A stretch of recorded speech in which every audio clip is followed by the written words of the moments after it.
the sickos and perverts, if they had to write a script, it would be the Rams catching the Commanders, Hank getting to laugh in PFT's face, and then the Rams winning the Super Bowl, and I'm losing my pinky. Yep. Honestly, I like that. I like the sound of that. Not from just an entertainment aspect. Pretty good work. Pretty good work, scriptwriters. And the Rams beat the Eagles along the way, so that you get that as well. Yeah. Where I could just envision it a podcast where I'm like in mid-January where I'm like, Max, your team stink. The Rams beat you, and he's like, you're gonna lose your pinky. On today's Pardon My Take, we have a lot of football to get to. Week 13, including the Thanksgiving Day games. The Bears have finally fired a coach. We have the Bengals dead. The Eagles looking for real. Commanders back. A lot to get to, and we're going to start with Fastest 2 Minutes. It's brought to you by our friends at DraftKings. DraftKings is offering a warm welcome to new players with $100 instantly in casino credits with just a $10 wager. It's the most wonderful time of the year. Holidays on the house at DraftKings Casino. With this season's offerings, you'll unwrap everything on your list, exclusive games, huge jackpots, and exciting rewards. DraftKings is offering a warm welcome to new players with $100 instantly in casino credits with just a $10 wager. Plus, everyone can get in on the action with the holiday reward every week. So sign up with code TAKE because the holiday cheer is here only on DraftKings Casino. Okay, let's go.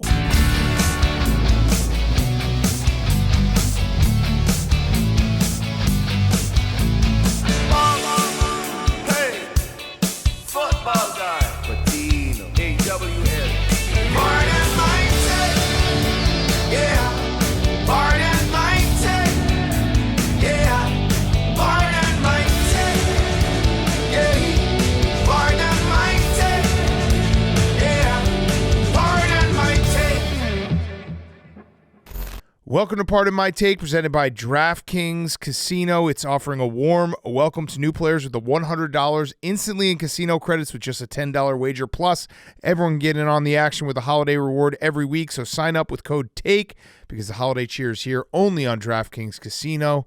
Today is Monday, December 2nd, week 13. What? Tick, tick, tick, tick, tick, tick, tick, tick, tick. Some spread. Not gonna get 'em. Let us be the last to wish you and your family a very merry Thanksgiving. We start in Cincinnati, where the scoring started when it's Cam Taylor. Brittany, bitch, ran back an interception for a touchdown, starting what would be a shootout in the AFC North. Russell Wilson opened up a can of whoop-ass, hitting Calvin Stone Cold Steve Austin for a touchdown, as well as visiting the Friarmouth Ferry for another score. As for the Bengals, a late plain white T. Higginson touchdown wasn't enough, and they're singing, "Hey there, Lombardi, what's it like in Playoff City? I'm 1,000 miles away, but girl, you look so pretty, yes you do." As Cincinnati's playoff chances are officially DEAD dead. Steelers 44, Bengals 38. We go over to Atlanta, where Plaid McConkey ran some complicated but interesting winter patterns, and Kirk Cousins had some wicked interceptions that were defying gravity, as he should have spent more time in his bye week engineering scores and less time singing along to them. The Chargers defense had Jim Harbaugh saying, "Tarheeb still rocking the khakis with a cuff in the crease, and I'm still on the sidelines rocking cleats." It's the Chargers 17, the Falcons 13. Up to Minnesota, wake up, it's the first of the month. As Johnny was able to score in a furious Vikings comeback, Jonathan Gannon Elizabeth said Nadia to putting the ball in the end zone, instead choosing for 5 field goals from Chad. This land is your land, this land is Ryland. And the game came down to Sam Darnold Palmer, who is all man, by the way, finding Karen Jones for the go-ahead touchdown as Cardinals fans left with a disappointing Yelp review. Hello, 911. Yes, we lost a game that we should have won. We need a police officer here right now. Vikings 23, Cardinals 22. And we head to Foxborough, where Henry Lockwood was on the scene. Down to Foxborough, where Anthony Shakari Richardson was smoking the Pats defense, running the ball down the field all day long. But we'll get to that later. Jonathan the Toolman Taylor caught a TD to give the Colts an early lead, but Draker Mayfield was feeling dangerous, gunning it to Hunter Henry Biden, but couldn't get him apart and into the end zone. He did connect with his dog, Austin Booper, in the third quarter, though, to give the Pats a lead. This game came all the way down to the wire before Anthony Peyton Pritchardson at the buzzer, bang, punches in the two-point conversion to give the Colts a 25-24 victory. Thanks, Hank. Way to work in Peyton Pritchard there. I noticed that even when you lose, you win. Peyton Pritchardson. We now head to the happiest member of Pardon My Take. It's memes in the swamp of the Meadowlands. In New York, where Geno Smith finally showed up to play the charity case that is the New York Jets. Ric Flair, Kane Quang, woo, strutted like the nature boy for 99 yards for a Jets touchdown. Jason Mike Myers said, "I'll take 3, my lord," to bring the Seahawks within 2. And Leonard Williams finished old Aaron Yeller Rodgers off by shooting him in the head and sacking him dead. Seahawks 26, Jets 21. We go to Jacksonville, where Aziz Al-Shahir responsible knocked Trevor Lawrence of the Rings into concussion protocol, bringing on the return of the Mac as Jones was forced into the game. The Jaguars mounted a furious comeback with Brian Thomas, the tank engine, who looked at his owner and said, I think I can. But P.J. Stroud tucked him. Good night, sleep tight. Don't let the bed dugs bite. As Peterson is still the coach of the Jaguars, I guess? Doug Peterson didn't get fired yet? Somehow? The Texans 23, the Jags dragging off 20. In Carolina, where Bryce Young, dumb and full of cum, doesn't know he's supposed to bust and is instead playing great ball. The second-year quarterback was Steely Dan down the stretch as he found Adam Thielen in the ears as for a late touchdown to put the Panthers ahead, but it was too much time for Undertaker Mayfield as the Bucs' playoff chances popped out of the coffin and reminded everyone you can't kill a dead man as Chase McLaughlin's sanity struck with 2 field goals late for the win. Bucs 26, Panthers 23. We head on now to Baltimore, where Max is back. We head over to Baltimore, where Justin Sucker continues to have a sucky year of sucking as he missed 2 field goals and an extra point. Hey, Mr. DeGreen, I just want you to know that I think that you're the best ever for laying the boom on Derrick Henry. Christopher Nolan Smith Jr. has gone nuclear as he recorded another sack while officially becoming Death, the destroyer of worlds. Eagles 24, Ravens 19. Thanks, Max. We finish in our nation's capital, where the Hennessy Titans looked like they were a little drunk and bottled up. Brian Swiss Family Robinson was very hard for the Titans D to read, but the film will be easier to understand. Meanwhile, Will Lettuce didn't wilt down, mostly because he was kept in a lot of airtight sacks. Jaden Manhattan Daniels made this a laugher for the Rom-Commanders, disappearing behind his linemen like Skinny from the block, running up the score, leading some to accuse Dan Quinjamin Netanyahu of really overdoing it with a bunch of weapons provided to him by Washington. The Commanders 42, the Titans 19. And that was Week 13, brought to you by our friends at Chevy. There's a reason we've never done a Mount Rushmore of pickup trucks, and that's because, for Pardon My Take, there's only one pickup truck, the Chevy Silverado. Why is that? Silverado's a partner you can depend on. We've all spent time driving and using the Silverado for all kinds of Pardon My Take jobs, adventures, and other shenanigans. And Silverado has been our ride for a cross-country trip to the Super Bowl. Silverado helped us dig the biggest hole ever in the state of Ohio last year at Grit Week. Silverado helped us give fullbacks the recognition they deserve with the Low Man Award. And this year, Silverado was out west with our latest Grit Week. Silverado brings the grit to legendary grit, paired with modern truck tech inside and out, massive screens, up to 8 cameras with 14 different views to help make driving, towing, and parking all easier. We love the bold, blacked-out look of the new Silverado HD Trail Boss, so head on over to Chevy.com, build your own Silverado or Silverado HD, and check out all the current offers on Silverado. Discover a world of strength and capability, all behind the wheel of our favorite truck, the Chevy Silverado. Okay, week 13 in the books. What a week of football. What a week of football. It was crazy. We've had football since Thursday morning. Yeah, well, including Maction obviously too. Maction, yeah, yeah. it was Thanksgiving week goes exactly the same every year, where somewhere around like Saturday afternoon, my body starts to like be like, you can't just do this every single day where all you do is eat leftovers and watch football from the moment you wake up to the moment you go to sleep. Well, what's awesome about Saturdays, you get second Saturday. Yeah. Because Friday is basically Saturday on Thanksgiving week. And then Correct. you wake up and you get to redo Saturday all over again. Correct. So it feels like forever ago, but we are going to talk about the Thanksgiving Day games. This was actually I was very close to texting the boys on Thanksgiving, being like, should we do an emergency pod? Because Lions 23, Bears 20. What a game that was. It was everything. It was something. It was literally every Bears game in one, where it was a nationally televised game with the Bears looking as bad as possible in the first half, just being a joke of a team in front of the entire country.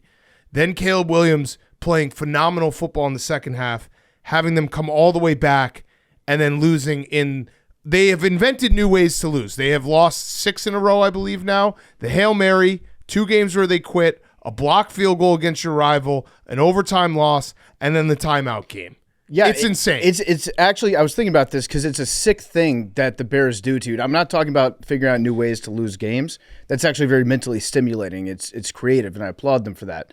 But what they do is they play so shitty and get their teeth kicked in the first half of games, and then people tune out. Right. And then they don't see the Bears come back, and then they look up when somebody tells them, hey, the Bears actually just made this a football game. You should probably watch the end of it, and then you get to see the Bears lose at the very end. So they get all the dog shit from the Bears, and a lot of people miss out on any of the good stuff that ever happens. But this Thanksgiving, everyone stays watching, and they watched the whole thing, and it was just an epic failure of an ending. But God bless the broken road that led us to Matt Eberflus being fired for the first time in 100 years for the Chicago Bears. Yes. You've had the necklace removed from your neck. Yeah, How do you feel? It was obvious that it had to happen because there's never been a worse coach in close games than Matt Eberflus. I think that statistically actually is proven true. The timeout is... So obviously Caleb deserves some blame for it, but in hearing everything, it basically, I talked to some guys, I talked to our good friend Kyle Long, and I was like, tell me straight, what happens here? He's like, look, it's probably 50-50 Caleb, Matt Eberflus, but the second there's any hesitation, it's like 80-20 Matt Eberflus, Caleb, where it's the second there's hesitation, the coach, his job is to hit a timeout there and be like, whoa, shit's getting out of control. We got to hit a timeout and reset. And Matt Eberflus, talking after the game, basically didn't take any ownership and said, well, this is how we wanted to set it up. And in explaining how he wanted to set it up, he literally explained that if you had called a timeout with 30 seconds left, you would have set up exactly what you wanted to do, which is get another 5-10 yards, clock the ball. If you don't get a first down, with 30 seconds, you can rush everyone out. If you do, you clock the ball, you kick a field goal, try to go to overtime. He also acted like it would be impossible to throw the ball to somebody and then get out of bounds. Yeah. He was like, well, we wanted to keep that timeout because we wanted to have a timeout for a field goal unit, the operation to get on the field, acting like it would be impossible to get out of bounds or throw an incomplete pass. The whole thing was just a perfect encapsulation of Matt Eberflus being one of the worst crunch time coaches possible. So I said it on Wednesday's show. I was like, and I was actually I do my hit with Waddle and Sylvie every Wednesday. And I said to him, I was like, this is the last day that we're going to have to watch a Matt Eberflus coach team. And they're like, no way. I was like, no, I seriously, I didn't think it was going to go down this way, but I thought he was going to get fired on Friday morning. And then to add just the perfect cherry on top, the Bears even fucked up his firing, where I know how the Bears operate. What happened is this. On Wednesday or Thursday, it's Thanksgiving, it's a holiday. The Bears have that terrible, terrible loss. You could read the tea leaves in the locker room, like Kevin Warren and Ryan Poles were sticking around in the locker room extra long, talking to players, all this stuff. Ryan Poles and Kevin Warren can't make a decision without George McCaskey. George McCaskey probably was like, it's Thanksgiving, don't call me. So they weren't able to talk to George McCaskey about firing Matt Eberflus until Friday morning. Matt Eberflus had his scheduled 9 a.m. press conference. They were doing the meeting talking about firing him while he was doing the press conference. He gets out of the press conference like, oh, yeah, by the way, you're fired. that's just how dysfunctional this team and this organization is, that they couldn't reach probably the owner on Thanksgiving to be like, hey, just so you know, we got to fire this guy. He's a fucking moron. And in the press conference, Eberflus was asked, I think 3 or 4 times, like, hey, are you fired yet? Yeah. Do you think you're going to be fired? That's all they kept asking him over and over. He's like, well, we do our normal operation. He calls everything an operation, by the way. We do everything, according to the standard procedure, which is we talk right after the game, and then we're going to talk the next day. And, yeah, as he's having that press conference, he's being fired. Yep. He doesn't know about it. Then he gets fired. Do you think, in a weird way, that this was like a job interview, like the Bears were interviewing for Ben Johnson during the game? It's like, do we look enticing enough for you, Ben, to want to come coach us next season? Here's the thing: I want Ben Johnson. I also I want to say this because I'm going to get optimistic about whoever the Bears hire, even though they'll probably end up with like the 4th option. I want Ben Johnson or Mike Vrabel. The one thing with Ben Johnson, and I think he's a very good play caller, do you get his offensive line too? Because a lot of his play calls are good because he has an offensive line that is elite. And they take a little bit longer to develop. And I think Ben Johnson will be good no matter what. But then again, the Bears organization will probably ruin anyone because at the end of the day, it's the McCaskies. And it's Virginia McCaskey, who is very, very old, but she put her dumb son in charge, who says that he's not a football guy, who in the I think he took over in like 2011. They have been to the playoffs twice in the 14 years. They've won 0 playoff games. They've fired 5 head coaches. They fired 3 GMs. They fired 3 offensive coordinators. They have been 93 and 130. No matter what they do, George McCaskey and the McCaskey family still runs his team, and they are a joke, and they are terrible owners. And I don't know. He does the worst thing where he says he doesn't want to meddle, but then he also needs to probably be consulted to fire a head coach. It's like, dude, that's meddling. And he also puts Kevin Warren, who was supposed to build a stadium, in charge of now the head coach, because Ryan Poles is safe, but Kevin Warren is, I don't know if you saw that. Rappaport was like, Ryan Poles will be helping Kevin Warren in search of the new head coach. Kevin Warren hates football. Yeah, He's a doofus. Listen, if you're not a football guy and you're in charge of a football team, you should probably try to find a different job. I'm sure you can find I'm sure that there's a number of foundations around Chicago that would like a McCaskey to be in charge of them. It's a joke, man. It's a joke. You should become a football guy once you become the head of a football You operation. would think the family business. The family business. Your grandfather started the NFL, the family business, and you're like, yeah, I'm actually not a big football fan. No, he does say he's a big football fan. He just says he doesn't know football. So you should learn football, though. Yes, you had a lot of time. You should learn to love football. If you're growing up and you're watching the '85 Bears, you should become obsessed with football. You would Normal think. children would become I question their parenting now. Yeah, for not getting their children and their grandchildren into football to the point where they become football guys. But he's been running the show for 14 years, and it's been an absolute failure. And so I don't think anything is going to. I'm going to be again. I will be optimistic because I'm optimistic by nature. Whenever they announce the new head coach, and I will say, just because I have to be fair, good job firing the head coach when it was clear he needed to be fired, because you were going to, like, Brisker, I don't know if you guys saw, but he hated Matt Eberflus. He's just been subtweeting him. Caleb Williams is good, and I know that there's a lot of people who box score watch or they've only seen him in primetime games. Caleb Williams is very, very good. He's on pace for 3,700 yards, 20-plus touchdowns, and less than 10 interceptions. The only other rookies to do it, I would assume Jaden Daniels is going to do it, maybe Bo Nix, but the only other 2 rookies to do those numbers are Justin Herbert and C.J. Stroud. Pretty good. And he's been going, and he's going to be on his 3rd offensive coordinator in 1 season and his 2nd head coach, because Thomas Brown is now interim, so I would assume he's not going to be calling all the plays. It's insane how good Caleb Williams has been, given how bad the coaching has been and what they've done in terms of coaching to stunt his growth. Yeah, so looking at Thomas Brown, the interim head coach, I don't know much about the guy, but just off the measurables. Running back coach for the Badgers when they ran all over Will Compton. Sorry, Will Compton. Right, so here's what I like about his measurables. He is 5'8" and 203 pounds. Mm-hmm. Stout man. He was at one point the strength and conditioning coach for the University of Georgia. Mm-hmm. I like these credentials as an interim head coach. McVay tree. And by the way, I want to stick up for you real quick, Big Cat. A lot of people out there, because I get tagged in a lot of them, are doing some very mean Photoshops. And I would like to put a list of names on a please do not Photoshop this coach as head coach of the Bears list. Okay. Ryan Day. Yeah. Please stop with Ryan Day photoshops. Cliff Kingsbury. Cliff Kingsbury, good offensive coordinator. Please do not put him on Photoshop. Good offensive coordinator. Ron Rivera. Please do not put Please him. stop. Like him, nice guy. Don't put him on. Mike McCarthy. Don't put him on. Mike McCarthy saved his job. Mike Mularkey. He's already been offered the job. Mike Mularkey? He's been offered the job according to Ian Rappaport. Yeah, that's true. Hugh Jackson. Do not put. Please stop with that. Do not Photoshop these. How do we feel about Rex Ryan?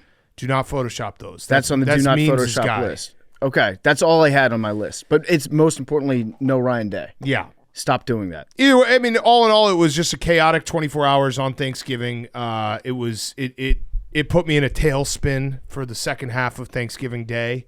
Where were you watching, and how did that At my affect house, the rest of Thanksgiving dinner and the kids? The kids were kind of all over me during the game, so I had to remove myself and watch it in my bedroom and then scream at the TV. And then I wasn't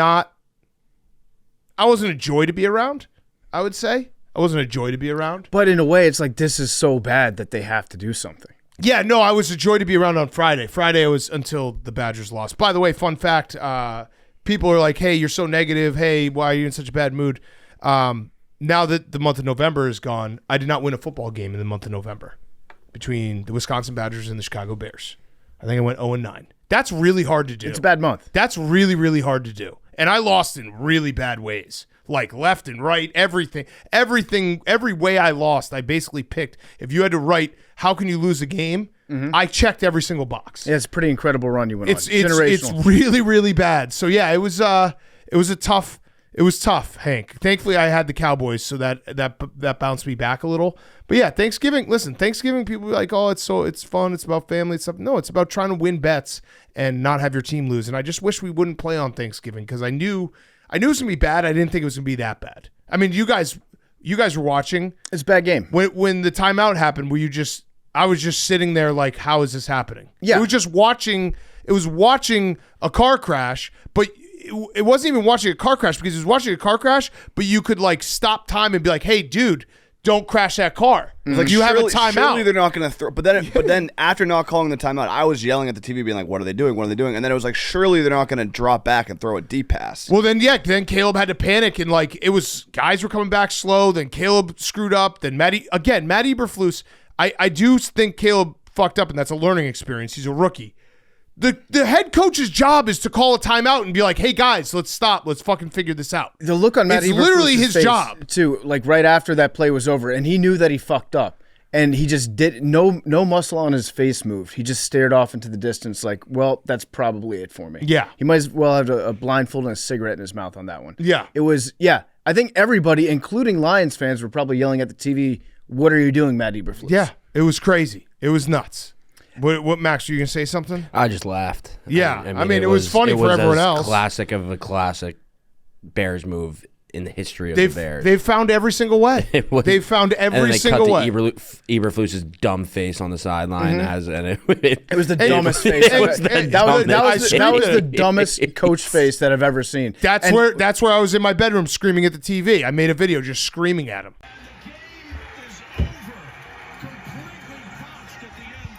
Look at this fucking face, this fucking idiot! There are some coaches, though, that have like very satisfying dumb coach faces when they absolutely fuck things up. But I think that Matt Eberflus, what we saw on Thanksgiving, so stupid. That was the stupidest face he's ever made. And Caleb played well again in the second half. Like he looked really bad in the first half. The offense looked completely like lifeless. And then again, he drives them. I know there's plays he missed, like the DJ Moore. If he hits DJ Moore coming across with 45 seconds left, he probably runs in for a touchdown. But again, I think Caleb Williams, given what he has been stacked against in terms of the coaching, has been great, especially the last few games. So I'm very bullish about that. And you had to get rid of Matt Eberflus because you had to just be like, we can't keep doing this. Are you? So you do want Ben Johnson? Now that you have your concerns about the offensive line. Ben Johnson or Mike Vrabel would be my 1A, 1B, basically both 1A. But either one, I'd be very happy. I feel like Mike Vrabel is the direction you guys are going to go. Is he not going to go to OSU? No. Remember, he doesn't want to. Well, you don't listen to the show. Yeah. He said that to us. He did. He did Now say that to was us. we were on a golf Memes, trip, kind of. Memes, good job by Memes. He put out the clip right away on Saturday. We were on a golf trip. No, he doesn't want to recruit, The Bears, which makes sense. The Bears they've been like openly saying we want a leader of men, which tells me that they're looking at like a Mike Vrabel, and less inclined for Ben Johnson. And then Ben Johnson leaked to Shefty over the weekend that he would be interested in the Bears. Yeah. If they come correct Well, with the money. I think we've weirdly become, as bad as the organization is and the owners are, Caleb definitely makes it enticing because that's what any prospective coach says. Is there a quarterback there? Yeah. And he's a good quarterback who looks promising and looks like he could be a real guy. So you would want, like, I think we are weirdly appealing, which as long as they don't figure out, like, as long as they don't meet George McCaskey, I think it's an appealing job. And Mike Vrabel, I haven't decided if I'm going to do this yet, but if he took the Bears head coaching job, I think I would. I've only done this for one other person. I think it was Jim Harbaugh when I was trying to get him to be the Bears head coach last year. I think I would make I will never criticize Mike Vrabel pact. Yeah. I will never say a bad thing about Mike Vrabel if he takes the job. What about I haven't decided yet. I might actually try to sell that to him. You know, it'd be a big time Bears move if they went out. They got Pat Fitzgerald. No, that'd be a big time Bears. No, move. you know who's getting leaked is Marcus Freeman. Oh yeah, yeah. Marcus Freeman was Schrager texted me that this morning. Then who's like, I'm going to go just say it on NFL Network. I was like, thanks, dude. What about appreciate it? What about a coach trade? I feel like the Jets. If anybody does a coach trade, it'd probably be the Jets. No, I'll tell you. The Jets have their own. I mean, they don't have a coach. Yeah, that's what I'm saying. Neither do we. You can trade for a coach, is what I'm saying. But they don't have Who one. we train for? Yeah, we don't have one. You don't have one. We don't. We both don't have coaches. No, I'm saying you can acquire a coach via trade, like the Bucs another got. coach. A different. Yeah. Got it. Not trading your coach. No, away. I do not want to. I do not want to do that. Using free agency to acquire, or not free, but the trade deadline to acquire a currently employed coach. Yes, the Jets would trade a first-round pick for someone. Oh, for McVay. Yeah.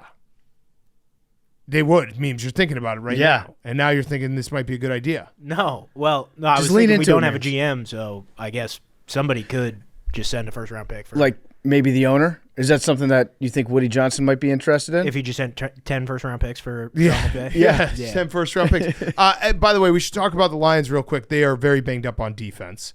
And they acquired Jamal Adams. They did. Blitzboy is back. Man in the box. Alice in Chains. It does feel like the Lions. I mean, this game on Thursday night against the Packers is going to be massive because I'm of the belief at this point that if the Eagles get home field advantage, they're going to go to the Super Bowl. And if the Lions get home field advantage, they're going to go to the Super Bowl. I mean, I think the Eagles are right there with the Lions. Yeah. Right there with them. Right there. Neck and neck. We'll get to it. Yeah, we'll get to it. But So yeah, their defense they were missing a lot of guys, especially in the second half. They're very injured. Everyone's injured, though. I still believe in the Lions. this time of year, everyone's banged up. Everyone's banged up. No excuses. I did love the one play that the Lions ran in the first half, the little trick play. Yeah. That they put the ball in Penei Sewell's hands. And he just started beasting people. I don't even know if there was a pass or a designed run. I think they just wanted to put the ball in his hands and let him just shove people around. That was at the point of the game where it was as embarrassing as possible, and Ben Johnson was like, fuck it. These guys suck. Yeah. I'm just going to do some cool shit. I want to watch Penei Sewell shove people over. Yeah, he is scary. I going to tackle him is very, very scary. But yeah, it was a crazy Thanksgiving. I just chaotic. I basically spent like the next hour mumbling to myself, like, why didn't you call a timeout? Why didn't you call a timeout? And I was not over it for a long time. And again, the worst part about this game is that after the Packers game, I made a pledge to myself to not let this team hurt me for the rest of the year because apathy had started to, take over. And it was like, look, we're not going to the playoffs. I'm just going to watch Caleb Williams on Sunday and be happy with that. I was actually mad about this game. And I was mad, and then I got mad at myself for getting mad at the game. I mean, if you beat a really, really good team, then that does huge numbers for your ego. Right. And if you have a shitty team, you can be like, if we played like that every week, then we would be that really good team. Yeah, and Caleb Williams is now just basically every game he goes on game-winning drives that just aren't game-winning drives because something terrible happens. Yeah. And it just happens over and over. You want to cut those off at some point. You don't want them to start accumulating those losses. And to start we've seen quarterbacks and we've seen head coaches that just accumulate sad losses and they just weigh on them. They just stay with them. I'm in full groundhogs mode with like the team 2 years ago and last year where it's like, I feel good, like they're making progress, but winning games would be nice every now and then for morale. You're in that, Hank, now. Kind of. Yeah, where it's like you don't want to. Now Hank doesn't give a fuck. No, he cared. He cared when the Patriots lost because you want your quarterback to play well, one, and then you're like, eventually we got to win a game just so like everyone feels good. More so for you because you've lost for so long. Like us. Okay, I shouldn't have set myself a loss up. is a good draft pick. I should have set myself up for that. What did you think about the Jahmyr Gibbs leaking the protections? Yeah, that was crazy. Dan Campbell was very upset. If you saw so Jahmyr Gibbs did a TikTok in front of all of the verbiage that the offense uses for the Lions, and then after the game, a reporter told Dan Campbell, and he was just like, "What happened?" And he's like, "I didn't see that," and then he just walked right off. It like that actually sucks for the like they do. I was reading, I can't remember who tweeted about it, but someone's like, "This obviously doesn't mean that everyone has their plays." But it means they have to learn new language this late in the season. That sucks. Yeah, it's annoying. Yeah. All of his teammates are probably really pissed off at him for that. You know what I would do is I would just not change anything and be like, everyone thinks we're going to change. We've changed everything. Yeah. Yeah, everyone assumes we're going to change. Play it real quick. You could just see in his face, he was just like, oh, God damn it. Whiteboard behind him. Is that something where you need to just remind a player to, be smart about what they're posting on social media? Is there anything, that could... Who's that? I believe Gibbs posted a photo of Jefferson with a bunch of, lingo on the whiteboard in the running back room behind him. Oh, I didn't know that. Did not know that. Okay. Yeah, I need to check on that then. Did not know that. Yeah, I'd rather our stuff not be out there. Thanks. He walked off. So mad. That was probably the beginning of the press conference. He's like, I got to go right now. All right. Enough about the Bears. Let's talk about the next game on Thanksgiving. Cowboys 27, Giants 20. You said you wanted to let's recap what we ate instead of talking about this game, which I'm fine with. I do have a couple Giants things I wanted to talk about. Yeah. I just figured a apt recap for this game would be to just talk instead about what we ate on Thanksgiving. Yeah, Overshown's pick was awesome. Overshown is a really, really good player. And Rico Dowdle's awesome Overshown, too. Every time I watch the Cowboys, no matter how bad things are going, he's always, he's the definite, he flies around out there. Yeah. That's what he does. Yeah. And yeah, Mike McCarthy, congratulations to him. Yeah. I think he might even get like an extension. I do too. I think he might just stick around for a while as a coach. Their defense looked great. I mean, it was Drew Lock, but they look great. Yeah, but yeah, what did you guys eat? What was your favorite thing you ate? Deep fried turkey. I did steak this year. Steak is, I like that. I like steak that and turkey. Because turkey, oh, you did both? Well, yeah. So I think you can't just go. I saw our guy Chuck calls it steak giving, and I think steak is fine. You have to do a turkey just out of you just have to do a turkey. But I ate probably 80% steak, 20% turkey. If I switch to steak, I'm just going to do steak, I think. Because turkey it's the whole preparation for it. You have to brine it, you have to cook it, you roast it for a few hours, you deep fry it. It's a big thing with the setup. If you're going to switch to steak, I feel like you just make that call and you're like, we're doing steak this year instead of turkey. Yeah, we did both and it was fucking awesome. I might have changed the game for Thanksgiving this year. Oh, yeah? I invented something. Oh. Thanksgiving soup. Oh. Thanksgiving soup. It was so good. I took the leftover turkey. I made a turkey stock. I boiled the fried turkey carcass, made a stock out of it. Then I added mashed potatoes. I added stuffing, mac and cheese. I roasted the stuffing in the oven to use as the croutons on top of the soup. I cut up carrots. I put some green bean casserole in there because it's got cream mushroom soup as the base. God damn. I got so much leftover. I got some leftovers. Can you bring it tomorrow? I was thinking about just bringing in the whole operation and deep frying a turkey for the Barstool office. Yeah. Deep fried turkey is the way to go. That sounded delicious. Anyways, what did you guys eat? A lot of turkey, a lot of stuffing. Yeah. A lot of crab cakes. How many plates? You got crab cakes? I like crab cake, like a little appetizer. Oh.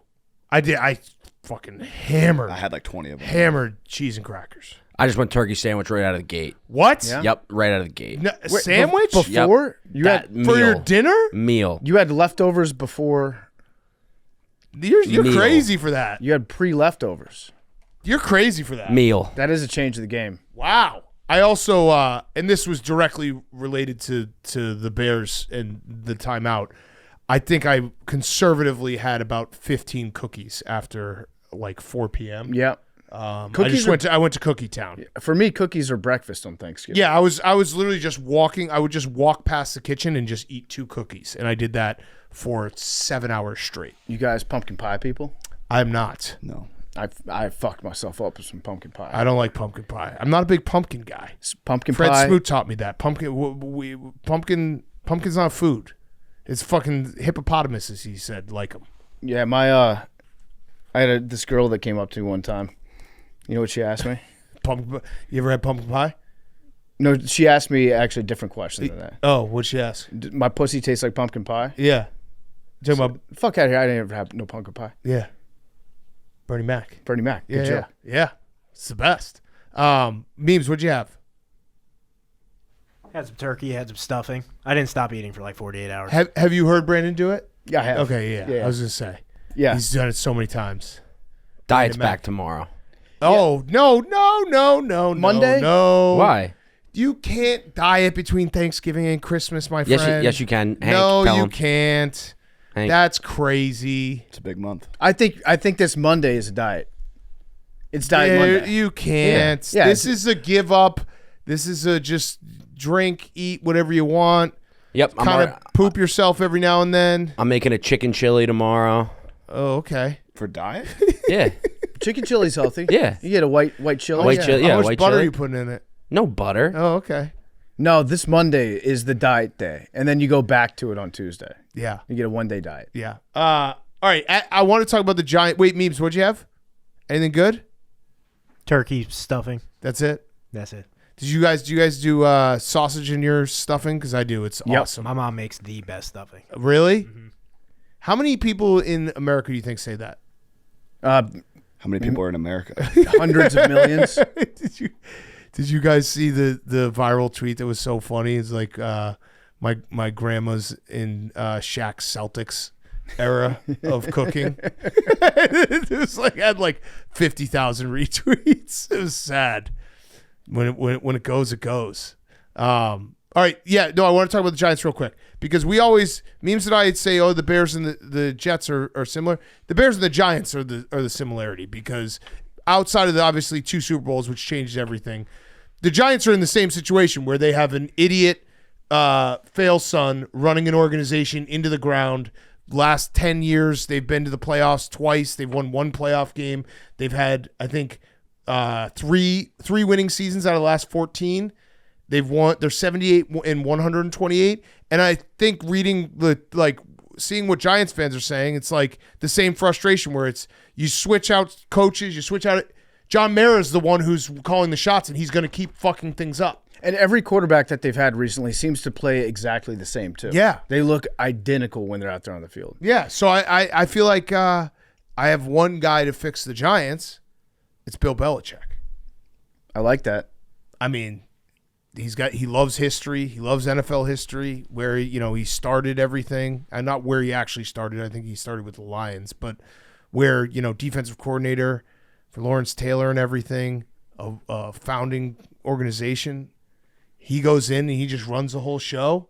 I feel like that could happen. I think their legacy, this most recent Mara legacy, might be. And he would probably like to get the record with the Giants. Yeah. I was just going to say, I think that his legacy might be ending any semblance of anything interesting ever happening on Hard Knocks again. Yeah. That might be it because of the Saquon thing. Yeah. No team is going to want to put out film of their GM fucking something up so terribly that it'll just be a stain on the franchise forever. You're not going to get anything good from Hard Knocks. No. And it's really a shocking clip. I rewatch it every now and then. Yeah. I'm just like, holy shit. But He really said it. They have had the most hilarious 18-year run as a franchise. Yeah, because obviously you traded all for the 2 Super Bowls, Especially and that's over why the Patriots and Tom Brady.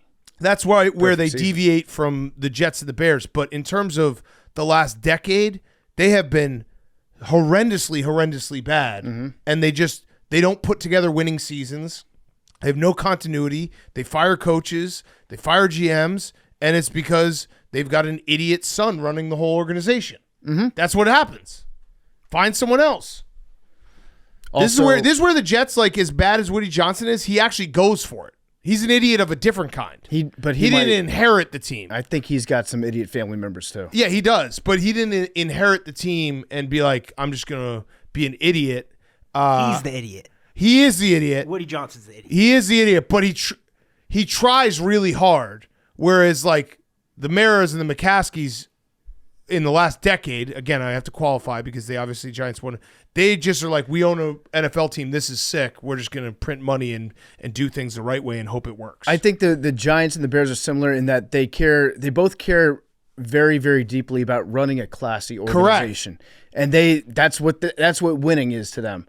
We run a classy organization. Virginia McCaskey didn't let swear words on the Hard Knocks. We have a lot of dark stained wood in our offices. Right. Yeah, everything in our house smells like a football. Yeah. That's what they want. Ties. We're all wearing ties all the time. Yeah, books of football lore in our 10,000 square foot studies, and we can't run a team, but we love football. Yeah, and the history of the game, and the meetings and all that stuff. They love that shit, not the actual game. Okay. Yeah, the Cowboys, I do think Mike McCarthy has saved the show. I don't think the Giants are going to win another game, by the way. They might not. Especially Dexter Lawrence, I think, out for the season. Yeah, I believe so. So they might not. And I don't know if they're going to go back to Tommy DeVito. Yeah. It doesn't really matter. No. I like Tracy, the running back. He's not bad. Yeah, and they are now 11 games without an interception.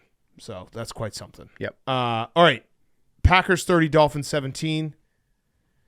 I mean, this was the most obvious game ever. Mike McDaniel was shivering on the sidelines. He was all bundled up too. He was shivering on the sidelines. It was a bad scene, and then Tua did not rewrite the narratives.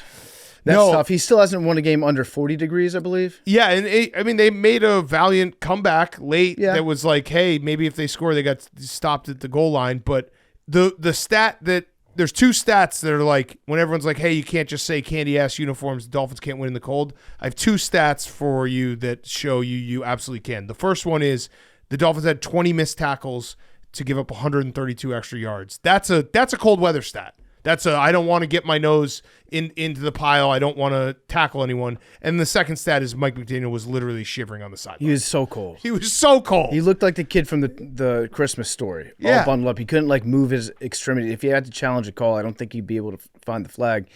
They didn't even wear their most candy ass uniforms either. They wore the old school Dolphin with a helmet, which is that's breaking all the glass in case of emergency for the Dolphins to look as tough as possible. They should make one of those where the Dolphins wearing a helmet with the Guardian cap on. Yeah, that would rock too. Yeah, but it doesn't look like. I mean, they had to win this one if they wanted some hope. They did not. Yeah, now they can play spoiler. They can play spoiler. I think they still technically they need the Broncos to start losing. Yeah, the Colts and the Dolphins need the Broncos to start losing to have a chance. But yeah, that was it to get back to 500. And the Packers, I'm officially very, very nervous. This Thursday night football game against the Lions, if the Packers win this game, I'm already on the Packers look incredible because Jordan Love hasn't thrown an interception the last 2 weeks. Josh Jacobs. Their running game. I tried to tell myself that was a waste of money, and it is not because he is really fucking good. They have become what the 49ers were in the past. Yeah. Watching them run the football it's interesting. It's entertaining. I like doing it. I'm worried. I'm officially worried about the Packers. By the way, here's a fun stat. The Lions, the Packers, and the Vikings are 27-3 against all teams not themselves. So they all have lost a single game against a non-NFC North team. Mm-hmm. It's pretty crazy. Yeah. 27-3. They're all really, really fucking good. Yeah, I'm looking at the AFC picture right now. It's going to beat all three. It's going to be tough. What? Yeah. It's going to beat all three. Yeah, we could have. We actually very much could have. We're right there. Oh, we're right there. That's what they're fucking telling them. It's going to be tough. They need the Colts and the Broncos to start losing. Yeah, that's exactly what it is. And they need them to lose fast. Yeah. But yeah, the Packers are really good. That Thursday night football game, this Packers-Lions game is going to be whew. That's because if the Packers win this game, they could win the North. Yeah. Oh, easily. Like that's it's not ruling it out, and because I think they still have a game against the Vikings left. That if they beat the Vikings, that would obviously put the Vikings with another loss. I mean, it's going to be crazy watching this. Like if the Packers win this game, they're looking at, hey, we could win the North, and if they lose this game, they're basically like, all right, we're a road team on wild card weekend. The Packers are 9-3, and the Vikings are right there at 10-2 and 11-1. This is going to tell everything. This is going to tell everything. Max, you're the biggest Packers fan on earth on Thursday night. Yeah, I was a huge Bears fan last weekend too. I know. I'm sorry we let you down. Yeah. Who do the Lions have left? Do they have any hard games left? Besides, obviously, playing the Vikings in the playing the Bears outside. Who knows? Thomas Brown might get the boys going. So if that were to happen, if the Lions were to play the lose Bills the Packers and the Niners and fall to the first wild card, what would that mean for their first round matchup? They might go to Atlanta. The Packers? No, the Lions. If the Lions fell back. Oh yeah. If the Packers ended up winning the North or the Vikings won the North, they could travel to Atlanta and just beat the fuck out of the Falcons. It's just crazy because the Lions have been so good, and they are so good, but because the Vikings and the Packers are also so good, a division that they could have ran away with is still very much up for grabs. Really, depending on Thursday Night Football. If the Lions win the game on Thursday Night Football, it's almost a wrap because they have already beaten the Vikings and they play the Vikings at home. So that kind of seals it. But if they lose that game, it's way up for grabs. Yep. It's crazy. All right, yeah, the Packers are really good. I'm scared. I'm very, very scared. All right, last game that we're going to talk about from Thursday and Friday, Chiefs and Raiders. Chiefs 19, Raiders 17. PFD, you should have put it as your pick. I should have put it as my pick, but I didn't give it out as my pick. I gave money line. So it's a missed bet. I have to put my hand up and say bad bet. The Chiefs that was the most Chiefs game ever. They at the start of the game looked like they were going to kill the Raiders. The Raiders come back. Aiden O'Connell, shout out, not bad, ballsy. Max Crosby was doing his Max Crosby thing where he has to piss off Patrick Mahomes more than any player on earth. Oh, yeah. Because he was doing like little extra jabs here and there. Patrick Mahomes was complaining to the refs. And then we had the last play, which for all the conspiracy theorists out there, it was just red meat. Well, I want to go back to the drive before that last drive. Yeah. So Antonio Pierce, he had the ball in plus territory. The Raiders down by 1 point. 3 minutes left on the clock. Let me ask you a question, Paquette. If you give the ball, would you want to give the ball back to Patrick Mahomes when Patrick Mahomes had a lead? I would not. With 3 minutes left? I would not. All right, so Antonio Pierce did, and he sent his punt team out there, and then somebody on the sidelines was like, hey, Antonio Pierce, just a reminder, that's Patrick Mahomes on the opposite sideline. Might not want to do that. So he did my favorite move in all sports, which is he called the think it over timeout to think it over, and his decision coming out of that timeout was to send his kicker out there who had missed 2 field goals of 55 and over yards, I believe. Yep. To try a 58-yard field goal. Yep. Shocker, it actually landed short of the uprights. So then you give the ball back to Patrick Mahomes with 3 minutes left. And actually, you get the ball back after that. But it was just an insane decision. I don't know what his decision tree was on that. I don't know what he was thinking. He doesn't really think. It ended up working out for him, so I guess I'm the idiot. But they got the ball back, drive down the field, and then we get to the point where it's here come the refs. Yeah, because the final play where the Chiefs get a fumble, there is a ref that runs on the field that calls it a false start. Did he call it a false start? So there's some discussion going on. Yeah. The Raiders are claiming that some people on the field heard a whistle. Yeah. I don't know if I heard a whistle or not, but it was an illegal shift that they ended up calling after they got together to talk about it. But the ref coming in from the sideline it looked like he was calling a false start, I believe. So, and then he changed it to a legal shift, which then made it so that the play stood and the fumble counted. Yes. So I guess it could have been thrown as a false start. And then after the fact, he was like, let's just make this illegal shift because I'm not sure if they were going sideways or forward. The bottom line is, the Chiefs, I get why they use the meme now. Yeah. This game flipped it for me. I get it. You guys lost this game. You win. I can't I'm done fighting against it. The Chiefs, your fans, your team, your whole city, whatever you're doing, I want a part of that. You guys are doing the right thing because they are 11-1. They have the worst point differential of any 11-1 team in history. 10 consecutive playoff bursts. You know what second worst is? Who? It's the 1976 Raiders. They won the Super Bowl. Yeah. I don't think the Chiefs are going to win the Super Bowl this year. And I say that with caution because it is still Patrick Mahomes. But their offensive line, and I know they got TJ Humphries, who's still working back from an ACL. Their offensive line is bad. They shifted it in the middle of the game. Their left tackle stinks. They're like, we can't figure this out. I think they put Tooney at left tackle. Their offensive line is bad. Their secondary has not been good. It feels like they're just holding on, and if they go up against a team with a really good pass rush, it's going to be very hard for the Chiefs. Now, it's still Patrick Mahomes, so I say this with a lot of caution because he'll probably just end up winning the game, and we'll be like, how the fuck did they do this? But it does feel a little bit different in that, like, it feels more 2019 Chiefs who went to the Super Bowl, the COVID year. Or no, was it 2020? It was just before COVID. It was 2020 in Miami. They won that Super Bowl. Then they won, and then COVID hit. Yeah, so it was the 2020 season where they played the Bucs, and Patrick Mahomes had no time in the Super Bowl, and the Bucs were all over them. And so they still might go to the Super Bowl. So we don't want to say that Patrick Mahomes won't win a Super Bowl. We don't want to. We're fighting against it with every fiber of our being.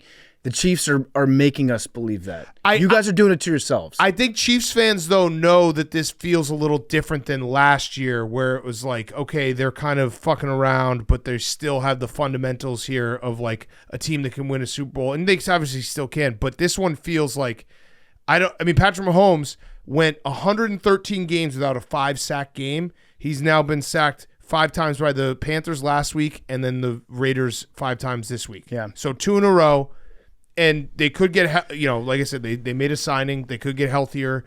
But as it stands right now, I don't feel super optimistic. And they also are going to be in a fight for the 1 seed. Yeah. Did you hear Al Michaels kind of shitting on streaming?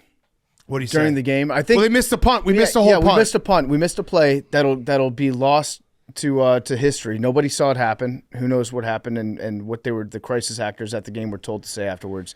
But Al Michaels was like, yeah, they wouldn't do that on linear, but they'll do that to us on streaming. And then he just kind of proceeded to take a shit on Amazon. I love Al Michaels and his I don't give a fuck. Yes. Era. It's pretty good. Yes. He does not care. He'll just say whatever. I also on a Black Friday game. I don't even know. Does Al Michaels, what does he eat on Thanksgiving? Does he steak? Just steak. Yeah, steak. Yeah, okay. Steak for sure. I wanted to say I saw this funny tweet I wanted to shout out from Stats Guy Daniel.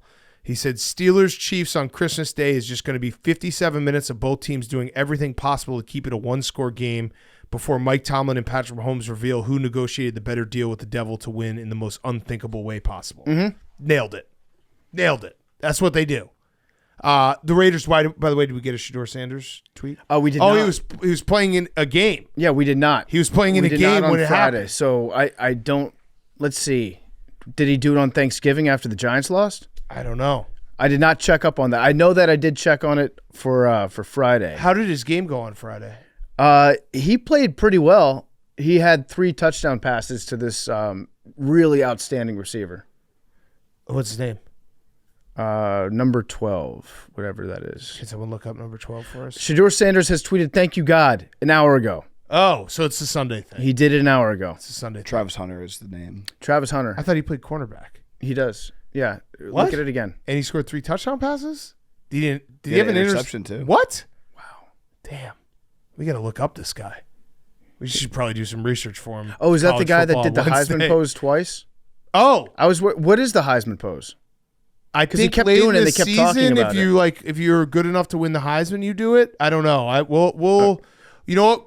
To the AWLs, we're going to look up this Travis Hunter guy. We'll give you a report on Wednesday. Yeah, I just thought it was an interesting pose. And I was like, if that's a trophy, must be a pretty prestigious trophy because that's a cool pose.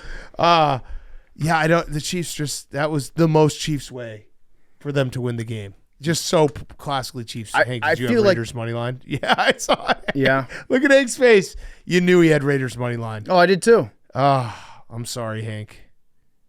That was tough. But it was so Chiefs. It's the Patriots deal with the devil, where you guys would win games like this. There's been like 20 of them this year. This year feels crazy. The Patriots yeah. also were like, I feel like going against the refs. The Chiefs have the ref in their pocket. I don't know specifically. You had the tuck rule. I did see one person was like, the Patriots never had this deal with the devil, and then someone just quoted it with the Miles Jack play. Yeah. That one. Or D Ford offsides. Yeah. He was off. But okay, so Jack won. I do say the deal with the devil and like it's crazy they keep getting away with it. But the actual reality of it is the Chiefs make winning plays at winning time. And like they're a team that will never get blown out, and they will always be in that spot where if you make a mistake, they'll capitalize on it. So it's like, it's a combo of, yes, it looks like luck, but I also think it's just, they're really fucking good. And if you fuck up at all, they'll just jump on you and win the game. Yeah, but you know what I'm saying? They are almost daring us to doubt them. Yeah. You're doing all that you can. I don't want to do it. That's the only way that they can get like amped up is to have all the doubters show I don't want to do it, but you're making me I'm starting to think about doing it. I'm starting to. I don't want to. By the way, Max Crosby, 387 consecutive snaps. Which I think that's the most since 2016. He just does it every year. He just rips off another consecutive snaps record. Yeah. It's nuts. All right, should we take a break and we'll go to – oh, yeah, Raiders fans, Brock Bowers is awesome. True. He's so fucking good. That's cool that you have him. And AOC didn't look bad either. No, he didn't look bad. I don't know if they'll win another game, but – He looks like you. He does look a little bit like me. I was going to say he looks a little bit like Derek Carr with the mascara. Yeah, but he's got that vibe. That mustache, a little bit of maybe could lose a couple. Just if we're being factual, could lose a couple. All right, let's get to our Sunday games. Before we do that, PFT, you got a couple ads. Yes, before we get to the Sunday games, they're brought to you by our good friends over at Game Time. Game Time, guess what? We got a big Monday night game. Big Cat, can you check and see what the get-in price on Monday Night Football is going to be? Football season's here. We can't wait to get out to some games this fall with the help of Game Time, the official ticketing partner of Barstool Sports. We love Game Time, and with their brand new Game Time Picks feature, they're making it easier than ever to get to a game. The Game Time Picks filters out all the fluff to show you only incredible deals on great seats, so you don't have to waste time searching through thousands of tickets. Monday Night Football, what are we looking at? Got some great ones. If you hit the GT Picks, I personally love this, the 500 level up top. You can see everything about the 40-yard line, $75. If you want to get a little lower, $227. But there's a ton of great options on the Game Time app. $75 to get in. Just pull up your chosen event, turn on the GT Pick setting at the top of the screen. You can browse the best local Game Time Pick deals near you on your Game Time app homepage. What are you waiting for? Get out to Monday Night Football right now with Game Time Picks or a great Thursday Night Football matchup. Download the Game Time app today. Use code PMT to easily score great deals with the new Game Time Picks. What time is it? It's game time. You know what's pretty impressive was Travis Hunter getting 3 touchdowns and an interception on Black Friday. And we don't want to speculate, but let's just say I wouldn't be surprised if they had some support from Thorne. Thorne's wide range of highly effective nutritional supplements are made to promote and maintain your health goals throughout all your life stages. Thorne is backed by science. It takes a personalized approach to optimizing your health and wellness, teaming up with leading medical professionals to develop their products. They've got over 100 products to provide whatever lifestyle support you may need. Here on Part of My Take, we're big fans of their creatine amino complex. Their creatine is actually excellent. With Thorne, take it get every some day. Serious gains. Hank's going to be dunking in no time whatsoever. I'm getting this leg back up to 40 yards. I'm going to kick my age with the help of Thorne and their creatine and their amino complex. Get athletic support or just support for any kind of lifestyle at thorne.com. That's THORNE.com. These statements have not been evaluated by the FDA. This product is not intended to diagnose, treat, cure, or prevent any disease. Okay, let's get to some Sunday games. We have Steelers 44, Bengals 38.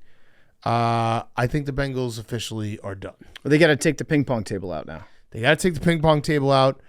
Mike Tomlin is now secured above 500 for his 18th consecutive season. So he's not had a losing record. There was maybe a 500 record in there. 18 straight seasons. He has not been under 500 as an NFL coach. That is insane. And I'll say this: the Steelers. I was impressed with them because I was searching around for the F word for the Steelers. I did not think they could win in a shootout. That's exactly what they did. Russell Wilson was awesome, throwing for over 400 yards. Their defense made a couple huge plays, big turnovers. The Steelers. That was big. That was a big win. Yeah, huge. Russell Wilson looked awesome. Najee Harris looks light. He's week to week with how he looks around the football. Yeah, that was a big part of the game is they got him going. They got him in the screen game and running. Yeah, so do you remember early in the game when he pulled up a little bit and everybody thought his hamstring was fucked up? Yep. All right, so they asked him about that, and he said Thanksgiving. He said Pat Fryermuth's girlfriend Jill made some fire-ass banana something, and I guess he overindulged a little bit. Did Najee Harris shit himself in the first quarter? I think that's what that means, right? I think you're right. I think Najee Harris pooped himself when he ran. That's why he pulled up like his hamstring was hurt. When he grabbed it at the back of his leg, he's grabbing his butthole. Yeah. Because he's pooping on himself. But he looked awesome today. Yeah. He looked really good. Now, it was against the Bengals defense, and the Bengals defense might have gotten worse out of the bye. Yeah. If that was possible. So the Bengals are 2-4 when they score over 30 points. The rest of the league is 75-3. Yeah, When it comes to 33 points, the Bengals have 4 losses. Every other team in the league has 1 loss. Yeah. So this might be the end of the Bengals dynasty. The Bengals defense has given up 34 or more points 6 times this year.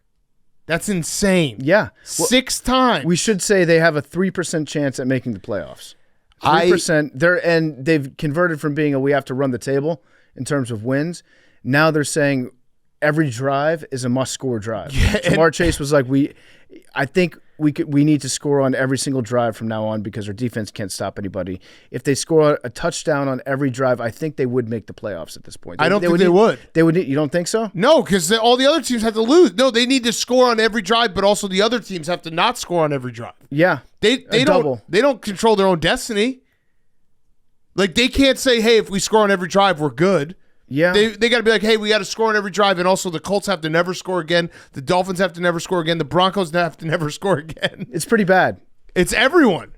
They got no chance. It's over. And this has to be one of the most frustrating seasons for a fan base because if I told you in August that we would be sitting here on the week of Thanksgiving and Joe Burrow would have 30 touchdowns, 5 interceptions, and 3,300 yards in 12 games with a 68% completion percentage, you'd be like, the Bengals are vying for the 1 seed. And how many interceptions is that? 5. 5, and at least 2 or 3 of those are on badly deflected passes off the hands of his own receivers. Now, he does have fumbles, too. He had 2 fumbles in this game. That was bad. But still, Joe Burrow has played statistically his best season, and you've completely wasted it because your defense fell off a cliff and your owner is a cheap ass. Are we in a zone where it might be so bad, their defense might be so bad that maybe Joe Burrow MVP is back on a little bit? I mean, I put a little on him offensive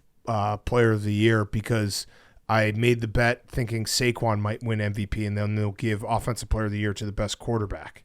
Yeah. And he's been the best quarterback. His team stinks. And if a running back wins MVP, then they wouldn't necessarily have to give offensive player of the year to just the best quarterback on the best team. I think I got it like 90-1 or something. No, that can't be right.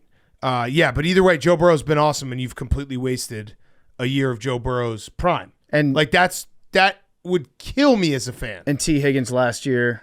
Yeah. Yoshi looks pretty good, though. Yeah, but still, it's like 90-1. A couple years ago, you thought that this team was set up. Your window's open.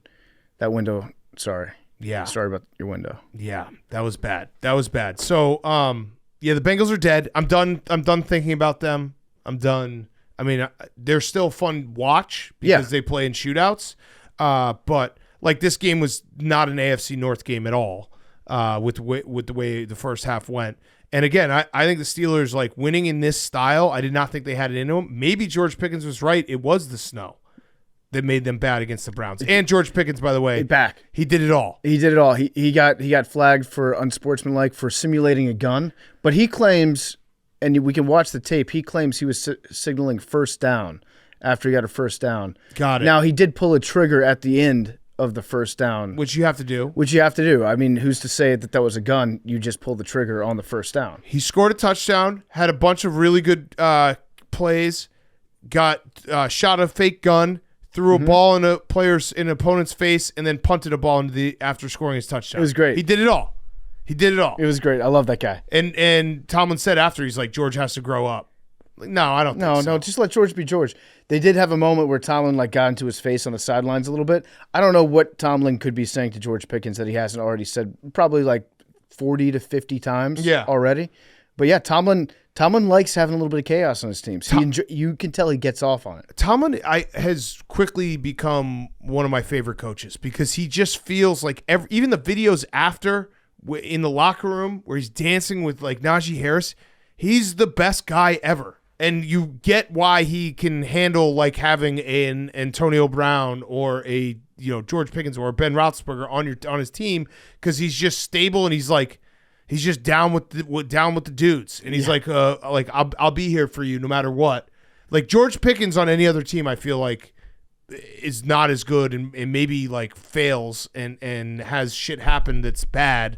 But on the Steelers, he's still crazy, but Tomlin knows how to harness the crazy. So what's the difference between the Bears, the Giants, and the Steelers? Because the Steelers have that like old school family. Yeah. We're a classy organization thing, but they're just Rooney's are smart. They're really good. Yeah, and they get coaches and they keep them. And also they've had quarterbacks. Well, they get good coaches. They had Ben Roethlisberger. That was a big thing. Yeah, you could also say like, okay, it probably wouldn't be the best thing for the Bears to keep a lot of the coaches at the Correct. But Ben Roethlisberger would probably be the big one, and then obviously their defense. I feel like maybe it's also the jerseys. The towels. When they put on the jerseys, their defense is just good. The towels too. Like if you did a video game, you put on the Steelers,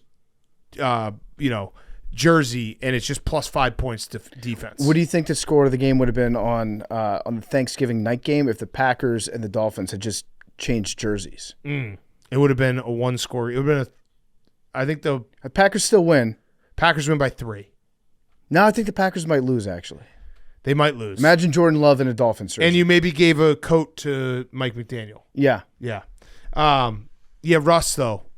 I was very wrong about Russ. I 414 yards, 3 touchdowns. His third 400-yard game in his career. I would never have guessed that he had a 400-yard game still left in him. Yeah. But he does. They're winning shootouts. Winning shootouts. That's what I said. Like the Steelers winning this game, the style they won this game, I'm like, all right, I was wrong. Like the Steelers are not frauds, and they still have a tough schedule down the stretch. But yeah, with their defense, gets a little healthy. They just got dudes everywhere, and even though their defense got lit up a little bit, I mean the Bengals will do that to anyone. They still made the big plays when they had to. We're going to get some good quotes from Jamar Chase as the season concludes. Yeah. I feel like he does not give a fuck. He's just going to say whatever's on his mind. I feel bad for Joe Burrow. It's not – I mean, you just wasted – you can't waste these seasons when you have a quarterback like Joe Burrow. Yep. You can't. Okay, next game. Chargers 17, Falcons 13. This is one of those games where the Chargers were lucky to win because their offense couldn't do anything, and the Falcons – you've got a problem, and he's a friend of the show, but Kirk Cousins has been bad the last 3 weeks, and he threw 4 interceptions today. Some really, really bad picks, too. The one in the end zone, the pick 6 was bad, too. It was about as bad as a 4-pick day can be. My theory is that it's like James Harden when he would play in cities that had really good strip clubs. Yeah. He would always play poorly. Kirk Cousins does the same when very popular, iconic musicals come out in theaters. And so he's been up all night singing along and not focused on his playbook. Yeah. I don't know if there's anything to that, but he looked bad today. He looked bad. The pick 6 was really bad, and then the end zone interception was really, really bad. And it was the hard part for the Falcons is the Falcons defense has not shown up in like a lot of games. They did today. So the Falcons defense has had 5 sacks total in the last 6 games. They had 5 today.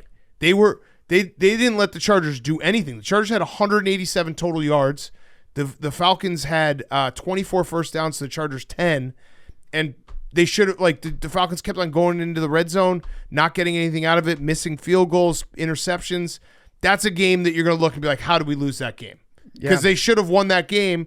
The Chargers offense couldn't do anything, and you sack Justin Herbert 5 times, and man, Kirk Cousins, that was a tough one. It was a very tough one. So they've got the Vikings, but then they've got some winnable games after that too for the Falcons. Yeah. So Hank, thank you for sending the reminder to remind us to bet against the Falcons in the playoffs. Mm-hmm. I feel very, very confident about that crystal ball pick. Yeah. I think it's going to work out. They just don't look like a good team. No, they've lost 3 in a row now. Basically, they just need to play the Bucs for their offense to look good. Yep. Hank, sorry about your Chargers to not make the playoffs bet. Did not make that bet. Because it looks like they're going to make the playoffs. Yeah. They're 8-4. So are the Commanders. Yeah, we'll get to that. Agreed. We'll get to that. I feel like if you're the Chargers and you're a Chargers fan, you go off a short week against, an emotional game on Monday night against the Ravens. However you win, don't apologize for the win. But their offensive line looks like it needs some help, and J.K. Dobbins being out hurts them a lot because they do want to run the ball and they haven't been able to. Yeah, their offense was not good at all today. I think most Chargers fans would say that was like a painful, thank God we won this game. Right, exactly. And just walk away and be like, thank God we won. And Yep. the Falcons, you wasted a really good defensive effort. Kirk. Ugh. Do they make the switch? People are asking. People are asking, is it time for Penix? And then what do you do with Kirk Cousins? He's got 0 touchdowns and 6 interceptions his last 6 games. And salary, 3 games. Salary fully guaranteed for at least next year, right? Mm. I mean, there's one team I could think of that would be a perfect fit for Kirk Cousins. Who's that? The man is shaking his head. Oh, no. Right now. I mean, think about it. Picture it. Yeah, I could. I could see Kirk it. Cousins. I could see it. Kirk Cousins to the Jets. Yeah. I could see it. No. Why not? We already got one guy with a torn Achilles. Yeah, true. System. I would take a shot on Kirk. Shout out Tarheeb still, by the way, because he had 2 picks. He had the pick 6. He had another pick. And then he also broke up that pass on the last drive to Drake London that kind of sealed the game. Yep. So he was awesome. But yeah, Chargers, good job. High fives everywhere around. You want a tough game, and now you're looking like you're going to be in the playoffs. Yeah. Okay. Vikings 23, Cardinals 22. This is another one where don't apologize for wins because the Vikings looked bad for 3 quarters. They had 100 yards of offense late into the third quarter, and then Sam Darnold happened, and he was awesome down the stretch. Led them on two touchdown drives. They were down 19-6 with 4:43 left in the third quarter. He was 12 for 17, 156 yards, and 2 touchdowns for the rest of the game. So he won them that game. This is what I love about Kevin O'Connell is he gets quarterbacks that have in their past looked like they're timid, they're slow to process, they don't trust themselves, they're not confident, and when they play for him, they just look like everything's fast. Yeah, like they know exactly what to do, and it could be a backup quarterback like Dobbs, it could be Darnold, it could be anybody, it could be Kirk Cousins, but they look like just a way more confident version of themselves all the time. And he must be an awesome guy to play, which is why probably Daniel Jones wants to go out there and just be like, hey, just tell me I'm pretty. Make me feel good about myself for a little bit because I'm gun shy about everything else. I do think that there was an insane coaching decision in this. Yeah. Where Gannon kicked that field goal, I think from the 4-yard line. Yeah. He was up 3, right? And he was up 3 with the 4-yard line. From the 4-yard line. Kicked a field goal to make it 6 points. I feel like every time that happens, the other team wins. 6 points is the worst lead in football. I agree. Because you basically, like, if you're up 3, you're going to call offense a little differently, and you're not going to, you're going to play for the field goal, be a little more conservative. If you're up 6, you're basically saying to the other team, you have to go score a touchdown, and that's exactly what the Vikings did. If you're up 6, you might as well be tied, and it's overtime. Right. And if you go for the touchdown there and get it, you are winning the game. You're up 2 scores. You've won the game. You're up 1 and you kick the field goal, I like that. Yeah. I like that a lot. If you're up 2, I like that a lot. If you're up 3, I don't like it. No, because it's like you didn't change anything really. Yeah. The other team's just going to go even harder. The urgency is going to be there. Kevin O'Connell. They have every 4th down now. Stathole Sports pointed this out. Kevin O'Connell is now 24-10 in 1-score games. 24-10. Pretty good coach. That is really good coach. Yeah. Yeah, no, Kevin O'Connell's a very good coach. The Vikings, that was Sam Darnold. Sam Darnold won that game. He was 0-23 in games when he was trailing by 13-plus points until today. I also like their strategy of when teams take away Justin Jefferson, just hitting up Jordan Addison all the time. Yeah. And then teams are like, fuck, we can't let Jordan Addison beat us. And then they have Justin Jefferson. Yeah, Justin Jefferson makes a big catch in fourth quarter. He was, by the way, Justin Jefferson was the fourth player all time to have 1,000 yards in his first 5 seasons. Pretty impressive. He's really fucking good. Yep. And yeah, this was a game where it felt like the Vikings were going to lose the whole game because they couldn't do anything offensively. Their defense played well, bend, don't break. The Cardinals, essentially, all they had to do was convert one of those red zone trips into a touchdown instead of kicking all these field goals, and they win this game. And now they're looking at it and be like, we've lost 2 straight, and the Seahawks winning. The Seahawks now have a game lead in the NFC West. That was a missed opportunity, just like the Falcons. It was a missed opportunity for the Cardinals. That crazy field goal too. Like best case scenario, you go up 6 points, and you also give them like 20 yards of extra field position. Correct. I agree. I wrote it down as well. I was like, this is a 6-point lead is the worst lead to have in football. Yeah. What 6-point lead would be the worst? I feel like 14-20 is pretty bad. Yeah, because then you see the 21-20. Then it's 21-20. Easy. You know it's going to be 21-20. 16-10. That's pretty bad as well. 16. Actually, you're right. Yeah, 16-10. That is the worst one. Because you just can see it. You're like, oh, they're just going to score a touchdown. They're going to have 17. 13-7 too. I feel like it's more common. Yeah, 13-7 as well. Mm-hmm. Yeah, those are bad leads. 19-13. That one was, I'd rather be losing. 19-13. No. Sorry, this 19-13. one was 13. You got some cushion. Yeah, this one was that's a big one. This one was 22-16.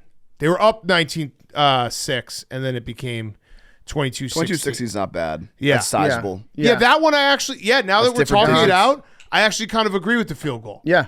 To go from 19-16 to 22-16, you feel like you won the game. Yeah, 25 to 31. That's a pretty big lead too. Yeah, no. 24 to 30, kind of like, 24 to 30. I think anytime you're going to lose that number, I think Jonathan Gannon might be vindicated. I can understand why he got tripped up. Mm-hmm. You look at the score, 19-16, you're kicking a field goal every time to go up 22-16. Yep.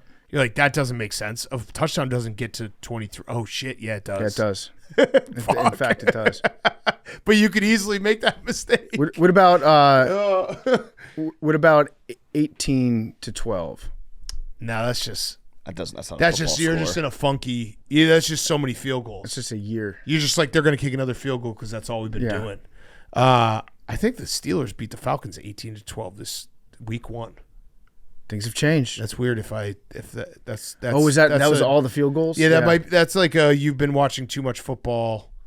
Maybe go outside for a little bit.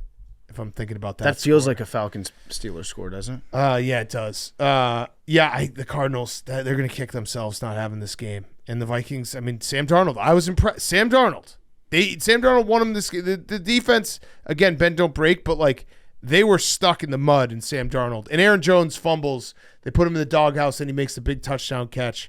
Vikings are good. The NFC North is fucking. It's a dogfight. Yeah. It's a dogfight. Okay, next game. Talk about ass kicking. PFT, you're back. 42, Commanders 42, Titans 19. That was an ass kick. It was a get right. We got right.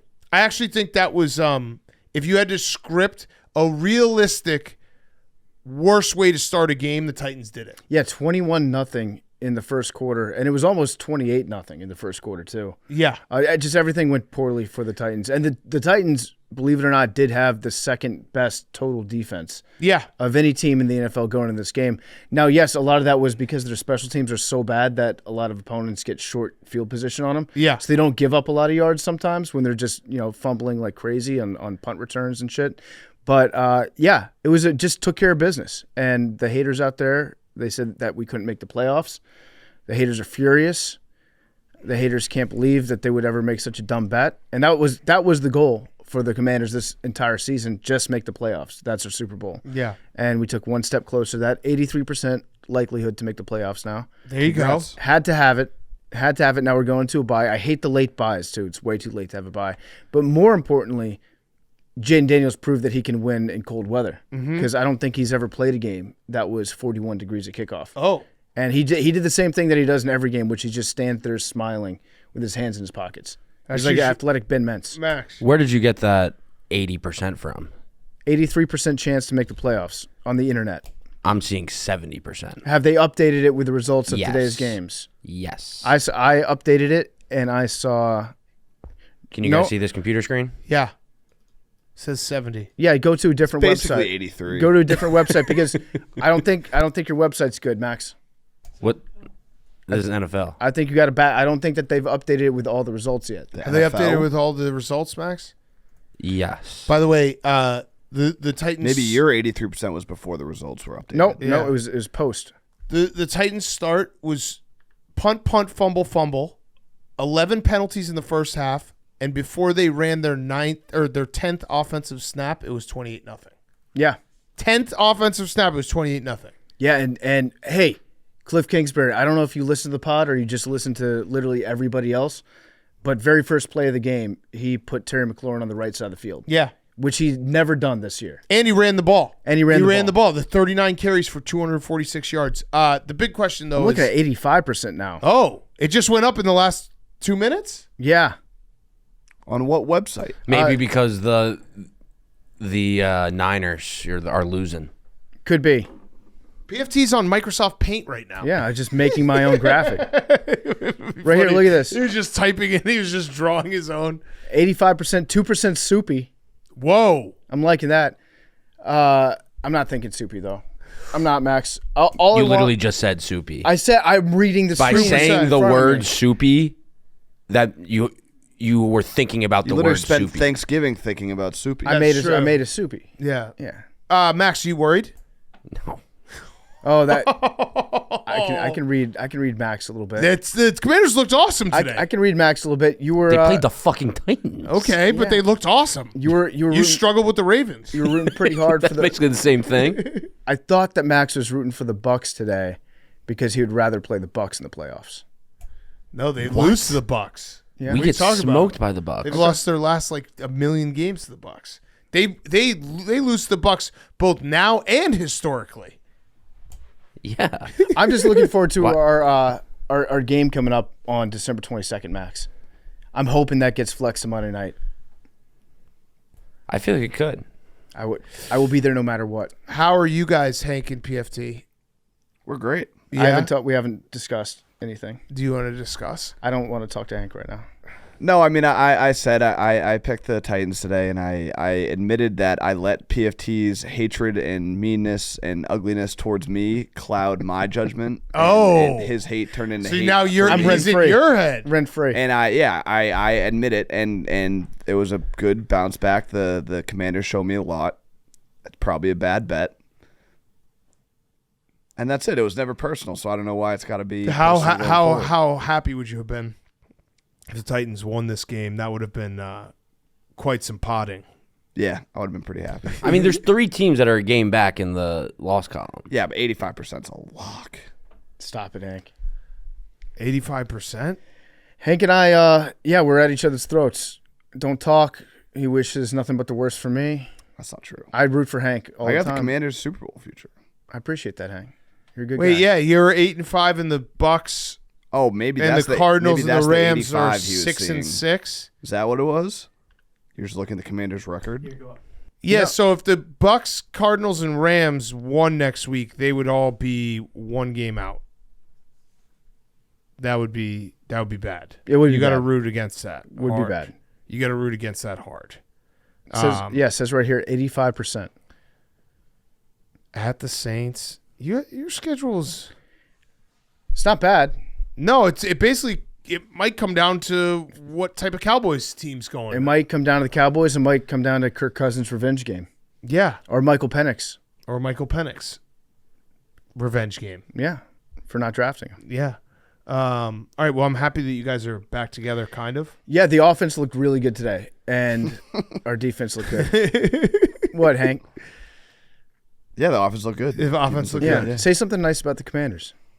They look great. Jane Daniels played great. Pepsi Rookie of the Week? I also let it cloud my fantasy. I benched him on fantasy too, and I was regretting. Oh it. no! Wow. This is a great subplot that you were in PFT's head, and then now it's been reversed. But I'm Where going. you're Back, hate betting- I'm going back to passively hating. I'm not going to be betting against the Commanders. Okay. If they lose, I'm not going to be mad, but I'm not going to be putting my chips on the table. Got it. I don't think I got into Hank's head. I think Hank got into his own head. Rent free. Well, no, you were just so mean to me that I was like, yeah, I don't want to see this guy happy. Now I want them to lose. You live rent free in your own head.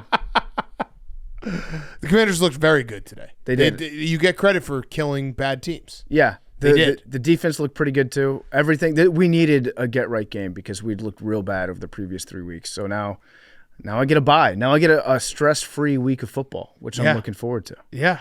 The buys, not having to watch your team on a Sunday. Well, I mean, your team has been fun. But you have 3 teams that are chasing you, so it's not stress-free. It sounds like you're stressed out. No, it just doesn't make sense to me. Yeah, there will be some stress. I have stress. I feel good. I feel good because of the way that we played today. Now I'm like, it's you like lost to Cooper Rush and the Cowboys. Yeah, last but no, week. you don't get it. It's a magic wand. This game happened. Now everything's fine. It was the fucking Titans. Yeah. Did you hear when I said that they have the second best defense in the NFL? Sick. It's the Titans. Okay. They beat the Texans. They also have 4 wins. True. 3 wins. They're 3-9. Congratulations. Listen, I'm happy. You're not going to steal my happiness. Don't be an energy vampire. Don't Max. steal his happiness. Allow me to be I just want expectations. Jerry turned to him when he was up 28-0. He was like, "Is this even fun for you?" It's like I want to be like, Jerry, what are you talking about? Yeah, it was dude? a lot of fun. So much fun. It was a lot of fun. I wanted Marcus Mariota to get in for the second half. Play against the old team. The sickos and perverts, if they had to write a script, it would be the Rams catching the Commanders, Hank getting to laugh in PFT's face, and then the Rams winning the Super Bowl, and I'm losing my pinky. Yep.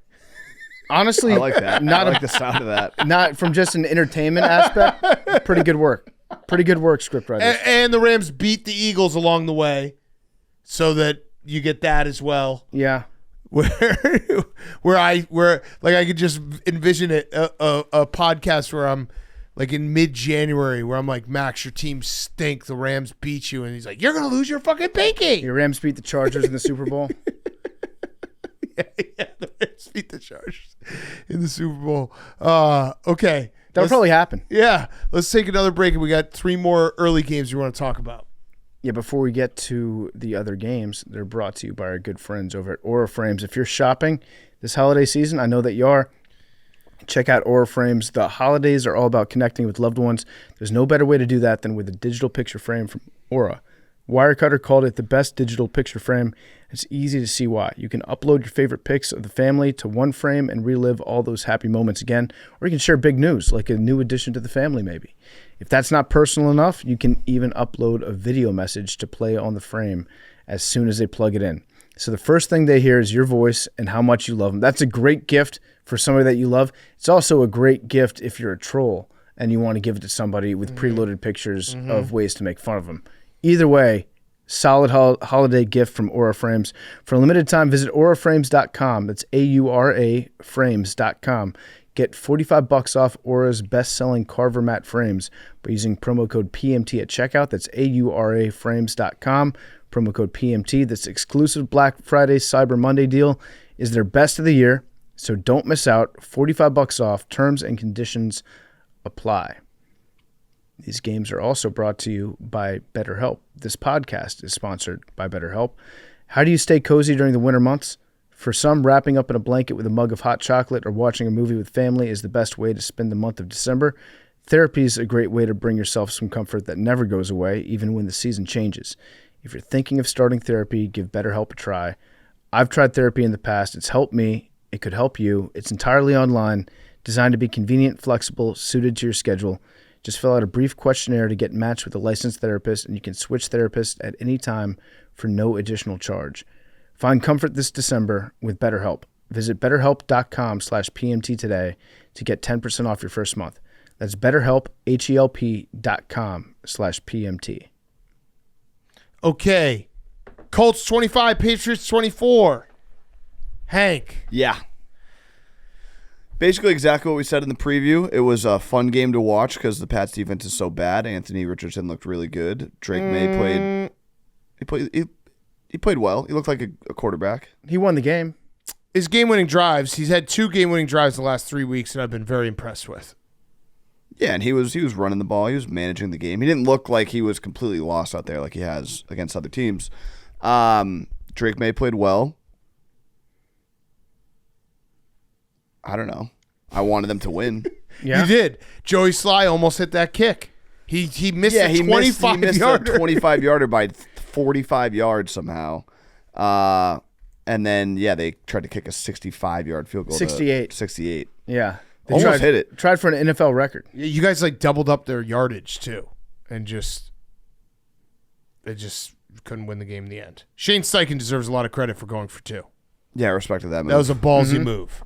So there was a rumor that Juan Soto was going to be the keeper of the light before the game. What? There's a rumor out there about From that. Jared Carrabis? Instead, it was Kofi Kingston, WWE superstar. WWE legend. Got it. So good company, Hank. Yeah, I thought Anthony Richardson. I mean, it's the same thing every time. Where some of his passes are drops. He had one interception, was very bad. He threw for like 100 yards, and he started 3 for 3 and ended up 12 for 24. But his game-winning drive deserves a lot of credit, and that's where I'm like, oh, okay, I could see it. But I'm also not going to be like, man, he diced him up. Yeah. Do you always want to beat the Colts? Does that still run your blood? No, the Colts are. I mean, they have a rivalry with us. We don't really have a rivalry with them. Yeah, the rivalry's back on. Peyton Manning years, even that was a rivalry, but we won most of those games. And then Andrew Luck, Deflategate, those are all domination. I mean, the Mayo thing is going to be the interesting thing with this team is they're so undisciplined. There are so many penalties, and they don't play good defense. So why do they keep him around as a head coach? That will be the question moving forward, offseason, etc. I feel like they're going to stick with him, but it doesn't make sense to me. I feel like they might stick with him because Robert Kraft would think that that's a bad look for him to fire a coach after 1 year. Yeah. Yeah, and there's videos of him being like, I knew he was going to be the next Patriots head coach 5 years ago. And it's like, what? Why? That was right after the Patriots won the Super Bowl. Yeah. That's weird. And Drake May played well. That 41-yard run was awesome. Mm-hmm. And the interception wasn't his fault. That was a Madden glitch. Yeah. That was literally a Madden glitch where the ball fell on a guy who was on the ground and someone picked it up off him. Yeah, it was a good pass. Yeah. Mm-hmm. So disappointing in the loss, but everything's okay. Yeah. Fun loss. How are the Celtics doing? Celtics lost. Today? Yeah. Fourth quarter lead. Collapsed. Injuries. Jaylen Brown, Derek White didn't play. Yeah, they lost. Damn. Yeah. I'm sorry. How are they looking in the standings? Probably second place. Yeah. That's fine. Any good teams that are looking pretty hot? I mean, they lost to the Cavs. The Cavs are in first, but if we played them in the playoffs, we'd probably sweep them again. Would you be afraid of the Bucs? Not afraid. 6-game winning streak. Healthy Giannis. They'd be a formidable opponent. I wouldn't be afraid. Celtics aren't afraid of anyone. Fully healthy Celtics beat anyone. That was funny what the Celtics did to the Bulls on Friday when they were playing for the NBA Cup and they hit that 3 at the end for point differential. Hauser hit the very 3 funny. and felt bad about himself. Yeah, it was very funny. But that's what the NBA Cup does. You got to get the point differential. Just means more. How are the Sixers doing on their race to get to 10 wins? I think we. So we said by Christmas. Mm-hmm. Yeah. What if we beat the Celtics on Christmas? Does that count as one of the 10? That would be a win. Yeah. I'm going to count. I'm going to count that as that's 4 wins. Yeah. No, but Christmas Day. But it's at the start of Christmas Day or the end of Christmas? End of Christmas Day. Okay, so then we can afford one loss. Wait, what if it was at the start of the Christmas Day? Then we'd have to win every game. I think. No, I think that game should count as more than one win, though. Okay. That's a big game. It's on Christmas. Yeah.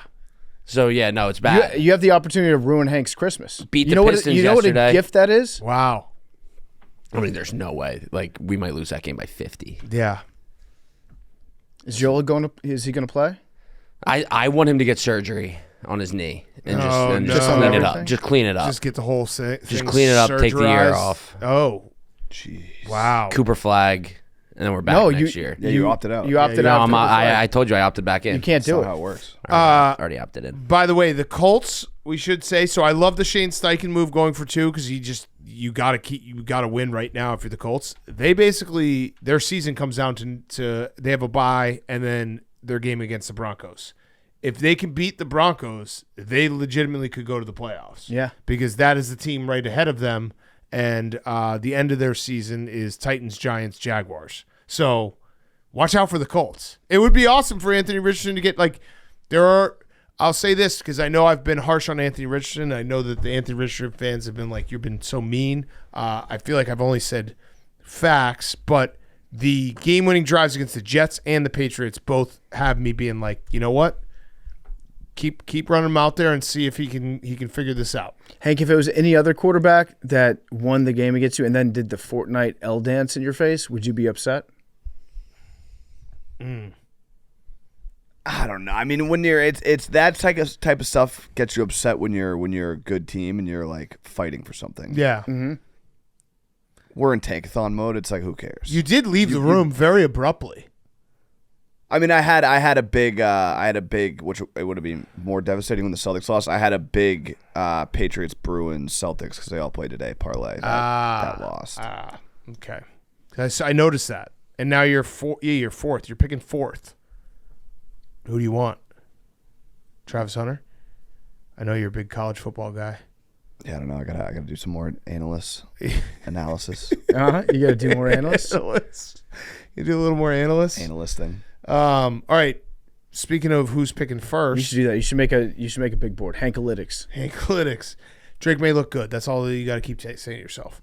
And the interception was definitely not his fault. That was an insane, like, how does that happen type of interception. Speaking of who's picking first, the Jaguars, Texans 23, Jaguars 20. This was basically just the Trevor Lawrence, holy shit, he got rocked game because Azeez Al-Shahir, that was as bad of a pick or bad of a hit as we've seen in a long time. Yeah, head bounced off the ground after starting his slide, going in forearm, so shitty. This is why it's so fucked up when Patrick Mahomes is a fake slide. Yeah. Because you're like, oh, he's not really down.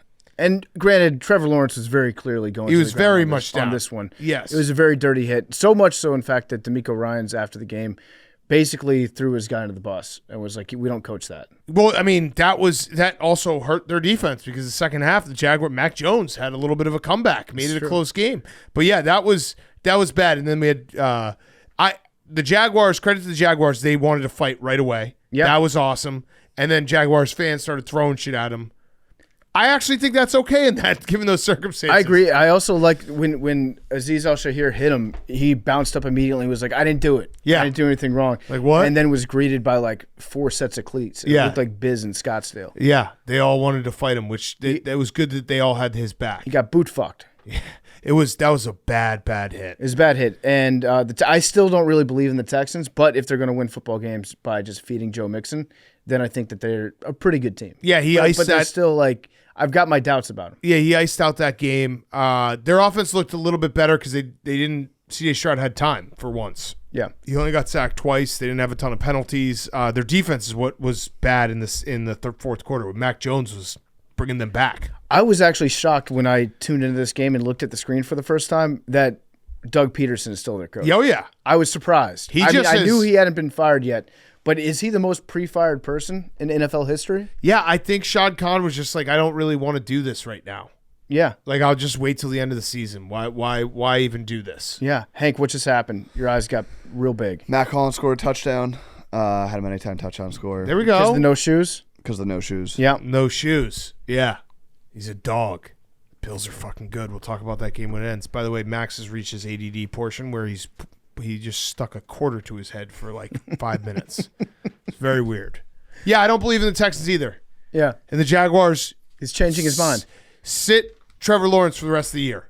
Right? Yeah. There's no reason to play him. I don't see a reason why you would bring him back. Just tank and then just basically the Jaguars are like bury the tape for the entire season. If you're the Jaguars, do you then trade the first overall pick? I think you have to, right? Possibly, yeah. If someone's vying for it. Carolina? Yeah, get a haul. I don't know. Bryce Young is good. I know he is Bryce Young is good. He's fucking back. But yeah, sit him and just Jaguars just go away. Like the Jaguars don't need to be talked about anymore. Essentially, yeah, just opt out of the season.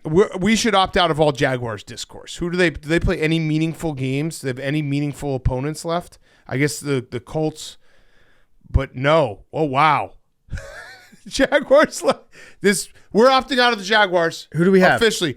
They play the Titans, Yeah. the Jets, Uh-huh. the Raiders, the Titans again. Oh, awesome. We've opted out of the Jaguars. I'm done. I'm done. We're done with the Jacksonville Jaguars. Put out a press release. The Pardon My Take is officially done with the 2024 Jacksonville Jaguars and any discourse surrounding them. Love that. We might, and then maybe an asterisk that says, depending on whether Week 18, the Colts game, has any implications. Memes actually brings up a good point. He says that this is actually massive for Tankathon. Yeah. All of those games are huge Tankathon games. Yeah, huge. I guess so. We're opted back in.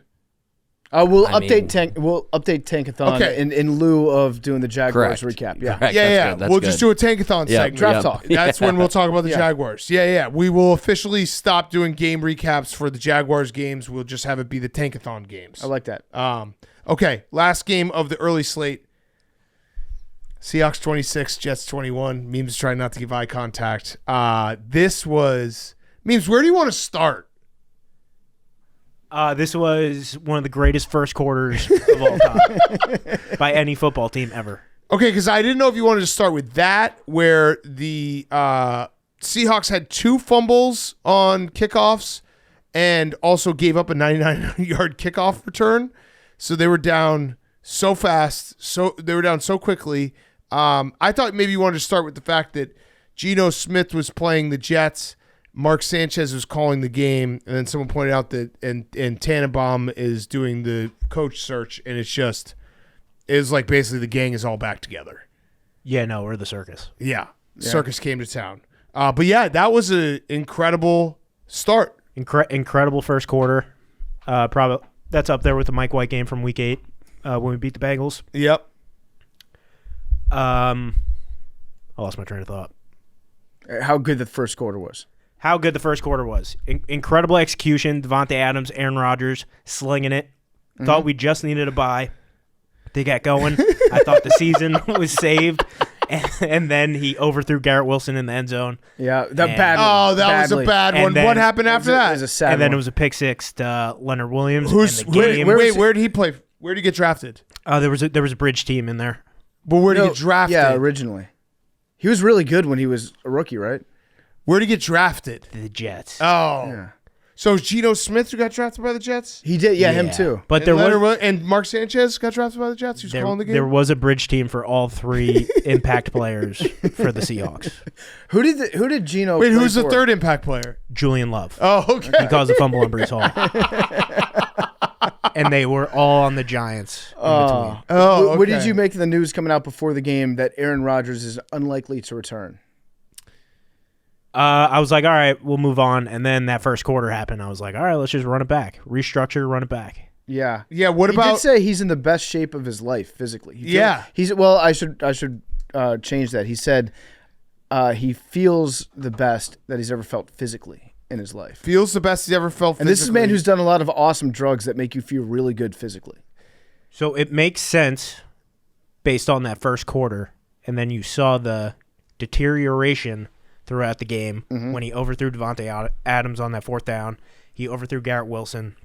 There was just a lot of timing mishaps. If we had a 4 years younger Aaron Rodgers, it would be unreal. Yeah, so he said that not only is the healthiest he's felt for a while, but he also said when asked about like whose fault it is, he said there's 11 guys on the field. Sometimes it's my fault, and then sometimes the details aren't there in some other spots too. Sounds like he thinks it's other people's faults. Yeah, I saw that quote. A lot of it is his fault. Yeah. Well, Memes, I got a bad stat for you. Unfortunately, this game brought Aaron Rodgers out of the top 5 in EPA per play this year. Damn. All the way down to 23rd. Oh, wow. Damn. This game? Well, I assume he was top 5 before that. Yeah, he was top 5 in everything. Everything. At one point, he was top 5. This is a terrible second half collapse for the Jets.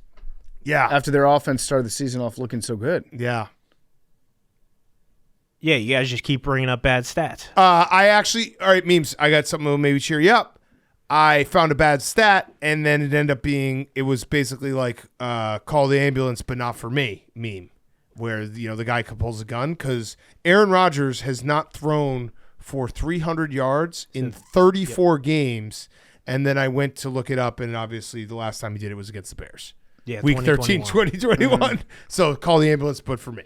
Yeah, it was. I've been aware of that stat. Yeah. So memes. What? Also, Aaron Rodgers had the ball with a chance to win the game with a field goal or touchdown 5 times this year. 0 for 5. Memes though. Since we're on the talk of memes, walk us through Geno Smith after the game. Posted the meme of dressed up for my hater's funeral. That meme. Yep. You were upset. Yeah, it's fucked up. Talk shit when it's even score. Oh, Wait, so That's a Michael Jordan meme. yeah, that is. Okay. Yeah, talk shit when it's even score. You won. Go back to Seattle. Go fuck yourself. That's it. Okay. but he stopped. You're his biggest hater. Yeah. And today was your funeral. We're not his biggest hater. And he stopped Charities are his biggest hater. go on. What? Why do charities The reason hate why Geno it Smith? didn't work out on the Jets is I would because he say didn't show up to a IK charity event and he got punched in the face. Yeah. And then Ryan Fitzpatrick had the second greatest season in Jets history, so they gave Ryan Fitzpatrick a new contract. They believed in him. Then Ryan Fitzpatrick got fat and sucked. Whoa. He did? Yeah.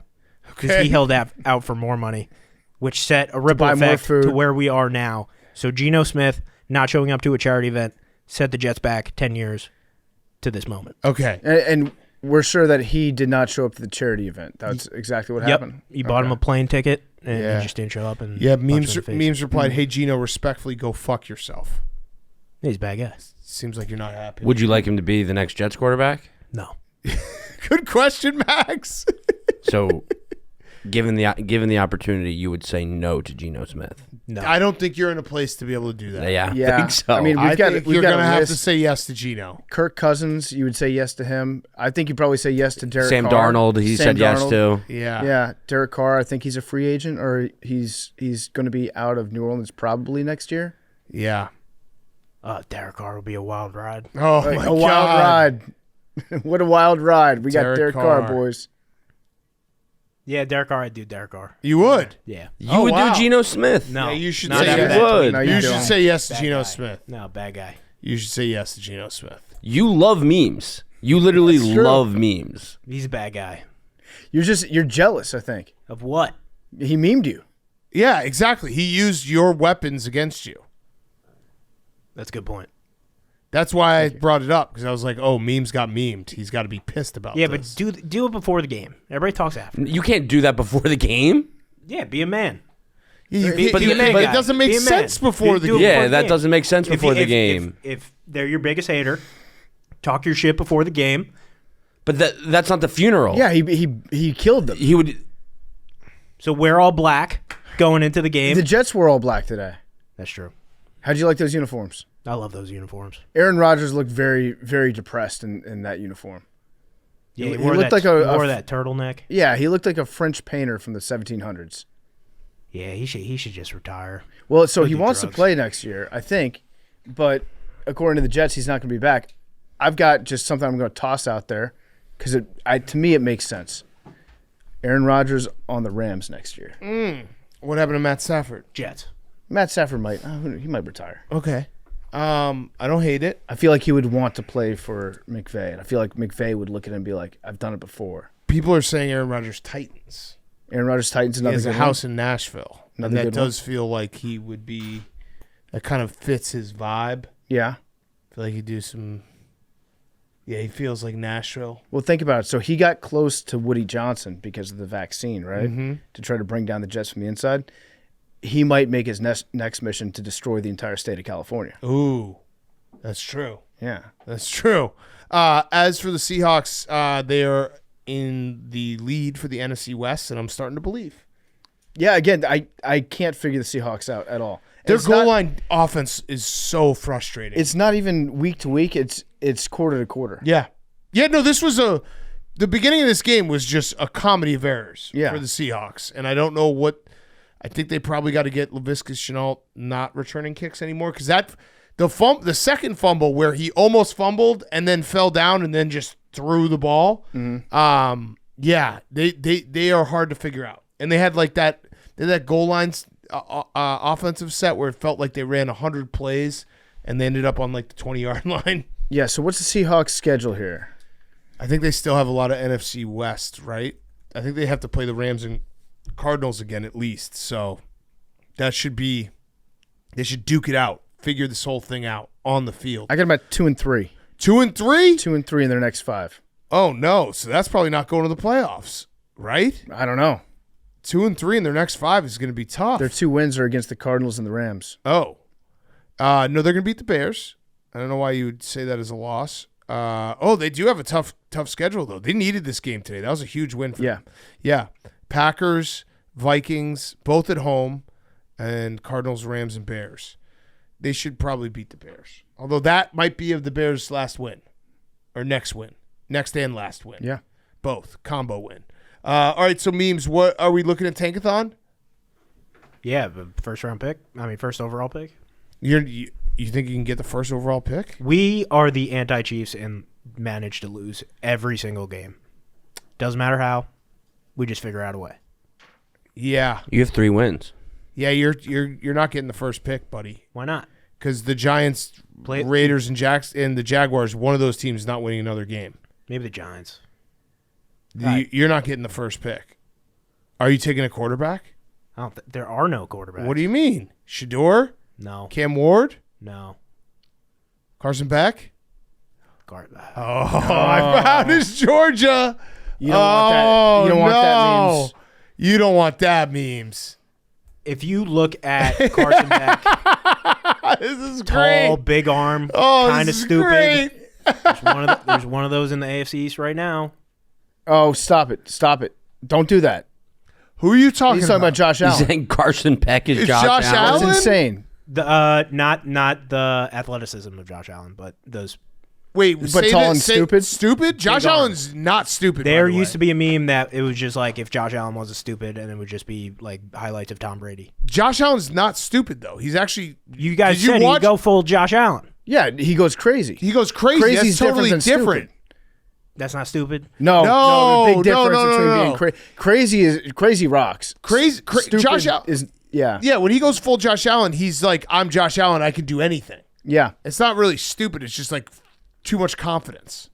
You ever date a stupid chick? No. You ever date a crazy chick? Yes. Crazy chick's fault. They're called the Jets. It's a crazy chick every fall. Oh, Memes. Yeah, Carson Beck. I could also get behind Jalen Milroe. Okay. But no, what? No. He's so fast. What? He's so fast. Yeah, Dude, he is fast. no. Memes is right. No, No. Memes is right. There He's are fast. moments where if we had a mobile quarterback this year, Mobile. No, Memes. Memes. Wait, one no. that's hanging from the season. Memes. I will not let you draft Jalen Milroe. You cannot do that. not to first yourself. round, not first round. I Give me a know, but project. still. Blutman wants a Nussmeier. Oh, yeah. He's sussy for Nussy. Yep. Okay. Nussmeier's got a hose. Okay, afternoon games. Bucs 26, Panthers 23. PFT, I have a question for you. Okay. Yes. What happened in those 3 weeks that Bryce Young got benched? He became him. It's crazy. Yeah. And I know they lost this game, but it wasn't his fault because he had a touchdown drive with 30 seconds left. He had basically a field goal drive in overtime to win the game if it wasn't for a Hubbard fumble, which was an incredible strip sack, by the way, by Anthony Nelson. But Bryce Young is a different dude. Dude, he looks good. Bryce Young looks very, very good. He looks comfortable. I think it was like getting benched and then all the trade talk and things like that. He realized, oh, fuck, I'm going to have to move. And then he got a chance to play again. He was like, I don't want to pack up all my shit. I'm playing now, not just for my career. I'm playing so that I don't have to move again. Yeah, and I mean the Panthers, they lost this game again. It was I'm going to count this as a win for the Panthers. Yeah, like it's not going to count in the official standings, but this is as good as a win for the Panthers. But they've officially. I mean, my power rankings last week had them graduated officially from ass, which they've been an ass for I don't know, like 30 consecutive weeks. They are a spoiler frisky team. That, oh man, are they building something for next year where, hey, we have Bryce Young, he's not so bad, we could maybe use our first round draft pick and get him a really good receiver or an offensive lineman or someone on defense. Like they The Panthers, it's crazy how different the outlook looks for the Panthers if Bryce Young is a decent quarterback. Yeah. Maybe they had him playing scout team safety as the backup quarterback. Yeah. He got to see the offense from a different perspective. It unlocked something, and now he's good all of a sudden. And this game probably turned out as good as it could for the Panthers because you don't win the game. You don't screw up your draft pick. Bryce Young plays well. He leads you on a game-tying drive. Yep. And he doesn't fuck up in overtime. He led you on a game-winning drive in overtime. Yeah. And then somebody else, was it Chuba Hubbard that fumbled? Yeah. Yeah, so he didn't screw up the game in overtime. That was running back who you already trust and believe in. And it's not like you're going to look at Hubbard and be like, oh, fuck this guy from now on. No, you still like that guy. So it all actually comes out to just as good as a win pretty much for the Panthers. Yeah, and the Bucs, they needed this game because you have the Falcons losing, and now the Bucs are tied for the NFC South. They lose the tiebreaker, obviously, to the Falcons because they lost twice to them. But the Bucs are very much in the thick of it. Could not lose this game. Baker was not great today, but they were like, hey, we're just going to run Bucky Irving down your throat, and it worked. And shout out Todd Bowles because I think he is one of the more conservative, meek coaches when it comes to in-game decisions and risk-taking. I liked that he tried to get that extra 5 yards with 6 seconds left, and they ran that, like getting the ball back with 30 seconds. They ran those 30 seconds perfectly to get into field goal range to get it into overtime. Because if they had lost this game, I know their season wouldn't be over, but it would have felt over because it was like you just had everything fall in your lap. The Falcons lose. They're absolutely skidding. You can now take the NFC South. You could even maybe sneak into the playoffs another way, although the Commanders do have 87% chance. But I believe it's 85. 85. The Bucs are like back. They had I think the Bucs are a very good team that had a really, really tough stretch of schedule that fucked them up. Well, it coincided with their worst injuries. Their worst injuries at the same time as the worst part of the schedule. But now they have the only game that is against a team over 500 left is the Chargers. So they have 5 games left. They could let's even say they go 4-1. That's a 10-7 record that should potentially win them the South, and if not, could potentially get them into the playoffs. They could. Yeah, they could. The Bucs, you don't want to play them in the playoffs. And honestly, I feel happy for Panthers fans because you get to enjoy watching football again on Sundays. Yeah. Without feeling like a complete degenerate of like just making an appointment for your own torture and then just scheduling out the rest of your day. You're going to feel like shit because you saw a miserable product. But as for the Bucs, I feel like you might be very frustrated at the end of the season looking back, being like, we were a much better team than our record says that they were. And they probably were.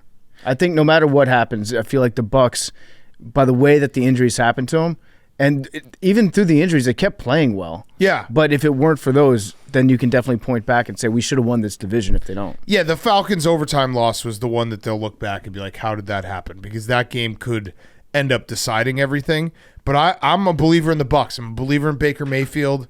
I think this team is poised to go on a run to get into the playoffs. And this was the game, though. Like, if they had lost this game, it would have been disastrous for them. It wouldn't have been disastrous in, like, they still would have been very much alive. It was felt disastrous because that's a game that you got to win.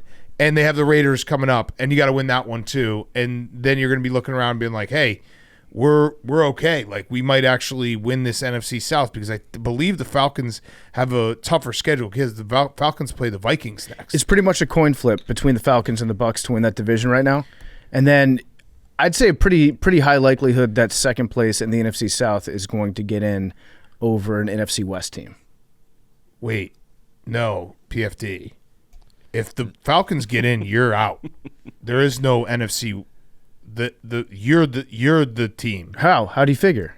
You're the 17th. Oh, They have an 85% chance. I forgot about the Vikings and the Packers. Yeah. You can't have an NFC. You can't have a second NFC West or a second NFC South team. Okay. Go on a run. So right now the Bucs are at 50%, 49%. Listen, I'm looking at the spreadsheet right now. It says 85%. The playoffs is the New York Times lying to me? The playoffs. Is the needle lying? The playoffs are. That's your source. The playoffs are as set could be in the NFC. If you're a Commanders fan, it's just the Vikings, Packers, and Lions are all in, and the Eagles, and then you just have to have it be a one-bid league between the NFC West and the NFC South. That's it. Okay, If that happens, you're in. If it doesn't, you're fucked. I'll be fully transparent. I went to NFL.com, I went to ESPN, and I went to the New York Times Athletic. They all have calculators. I chose to stay on the one that had myself at the highest percentage, at 85. Got it. Yeah. No, you're going to actually have a very big Week 17 game against the Falcons. That could be a shifter of everything. If it were up to me and I got to decide the Falcons or the Bucs get it, I would want the Bucs. I want to watch more Bucs football. Yes. Than I want to watch Falcons. Yeah, you just said both. Yeah, why not both? Why not both? Do you want to just invite both? No, I don't want to. No. I think they're both very nice. What about the Seahawks and the Rams? You want to invite both them? No, I hate them. It's our previous conversation is like 85%. Then you realize those three teams, it's the Bucs, the Cardinals, the Rams, all sitting there being like, hey, we want in. Well, here's where I don't get it. And the only way they get in is if you get out. 85% for the Commanders. And then the Bucs, 49%. But that's because of the division. Then, I know. Then the Cardinals and the Rams both 35, 27%. Right. Because of the division. Their path to win right now to get in is the division. Singular focus, get into the playoffs. Again, next week you just need the Bucs, the Cardinals, and Rams to somehow all lose. Mm-hmm. I don't know who the Cardinals and Rams play. They play each other. That would be good. Well, that'd be good and bad. Tie. A tie would probably fuck some shit up. Would probably break your brain even more. I was rooting hard for a tie in the Bucs Panthers game. It would have been a fun tie. I like to have one tie per year at least, just to have that little -1 at the end to fuck everything up with the schedules. Yeah, it looks nice. And then you can just revert back to like the 16-game schedule mindset where you're like, oh, they're gonna finish 8-8 and 1. My brain still kind of fucks up every now with the 16-17 game. I know that's stupid to say.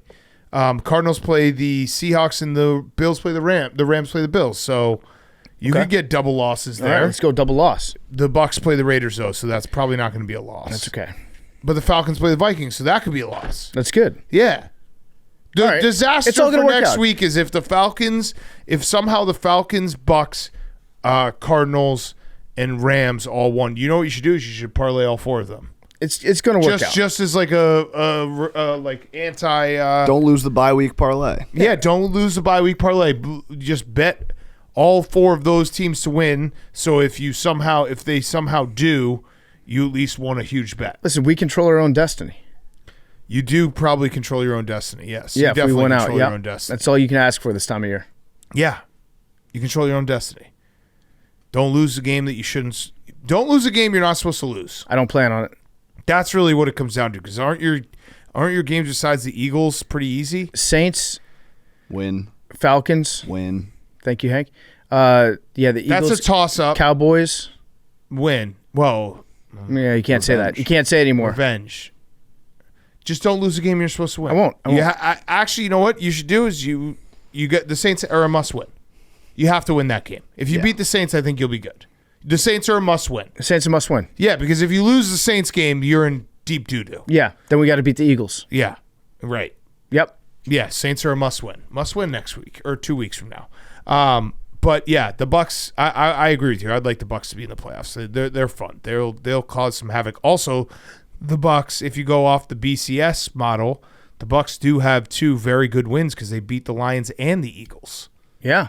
So they have 2 of the most impressive wins in the entire season. Yeah, I mean they're a very good team when they play well. I also like rooting for Bucky. He's fun to cheer on. Bucky Irving. It's fun. Okay. Also, Stephen Shea being disavowed by the Bucs was great. Although he had the ultimate Stephen Shea spin zone. He's like, if I'm no longer a Bucs fan, then that means I'm eligible for the Ring of Honor. Mm-hmm. So, and he actually meant that. But also the person that would put him in the Ring of Honor is the person who disavowed him for being a Bucs fan. Yes.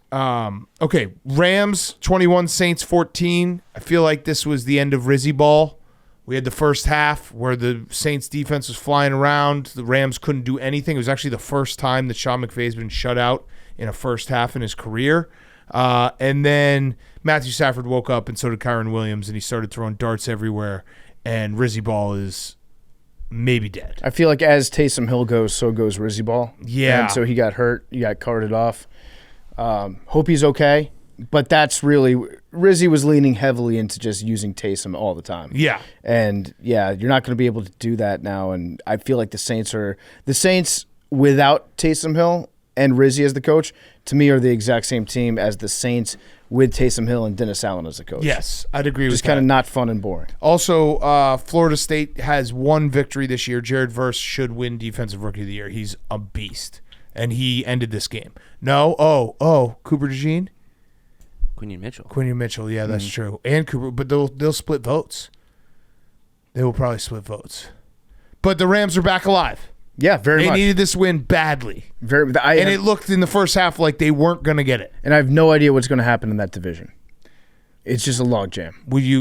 What about the Seahawks and Rams getting it? Yeah, you could get two teams in. You could squeak two teams in. It's a possibility. Everyone would hate it if that happened. Could be two teams from that division. This is boy math, and I'm failing at it right now. It will actually. I feel like the NFC West is gonna weirdly be decided by how much fight the 49ers have left. Yeah, because if the 49ers already played the Seahawks twice. If they kind of quit, they have the Rams and Cardinals left. That could help the Rams and Cardinals. I'm just looking at like if you were in a bad situation, like you were running from the cops, and you and your buddies had one coach from the NFC West that had to help you get out of the jam, who would that be? And that would probably be Sean McVay. Yeah, although I feel like Jonathan Gannon would do something weird. He's got some connects in the underground, yeah. I feel like Jonathan Gannon would come up with a plan that would work like 1 out of 100 times, but when it works, it would be incredible. Sean McVay would be kind of like a Better Call Saul, like a shady-ass lawyer. Yeah. That could get you off on a technicality. Jonathan Gannon would be like, hey, let's just hide like under this inflatable pool. Yeah. Or like, let's hide in this trash can. And it would work 1 out of 100 times. And then all the other 99 times they'd have the dogs and they would get you. Kyle Shanahan would be like, let's call my dad. Yeah. He'll get us out of this. Kyle Shanahan would just choke. Not actually, yeah. Not a bad strategy. Just like get your dad on the case. But this is, it's a fucked up division. Oh, weird. Jared versus actually the odds-on favorite? Oh. Yeah, he's minus 110. Oh, okay. So it wasn't crazy for me to say that? I mean, you said he's the rookie of the year. He's minus I said 110. he might win defensive rookie of the year. No, you said he is the defensive rookie of the year. Oh, okay. Minus 110. All right. So you know what? I'll say that. He is the defensive rookie of the year. All right, we'll see. We will see. That's why they play the games. That's why they play the games. That's why they play the games, buddy. Cooper DeJean's going to get split votes. That's your problem. People are going to want to vote for Cooper. Yeah, the Rams are another team where it'd be fun to see them in just because Matthew Stafford. Anything is possible with Matthew Stafford. One last ride. It's basically when he just turns it on. He's like, the first half was so bad for the Rams, and then he's like, yeah, you know what? I'm Matthew Stafford. Let me do this play action, and let me hit everyone. Oh, yeah, I have Cooper Kupp, and I have Puka Nacua. DeMarcus Robinson was getting big passes down the field. All right. I think that's all the games, right? I think that's it. Yep. All right, so who's back of the week? Who's back of the week? It's fine. There's not much to say. Oh, okay. Let's do it. Eagles are really all good. All right, let's do it. Bills 35, Niners 10. All right, Max, Eagles 24, Ravens 19. I think the Eagles might be for real. If they beat the Panthers. Well, they only beat the Ravens by 5.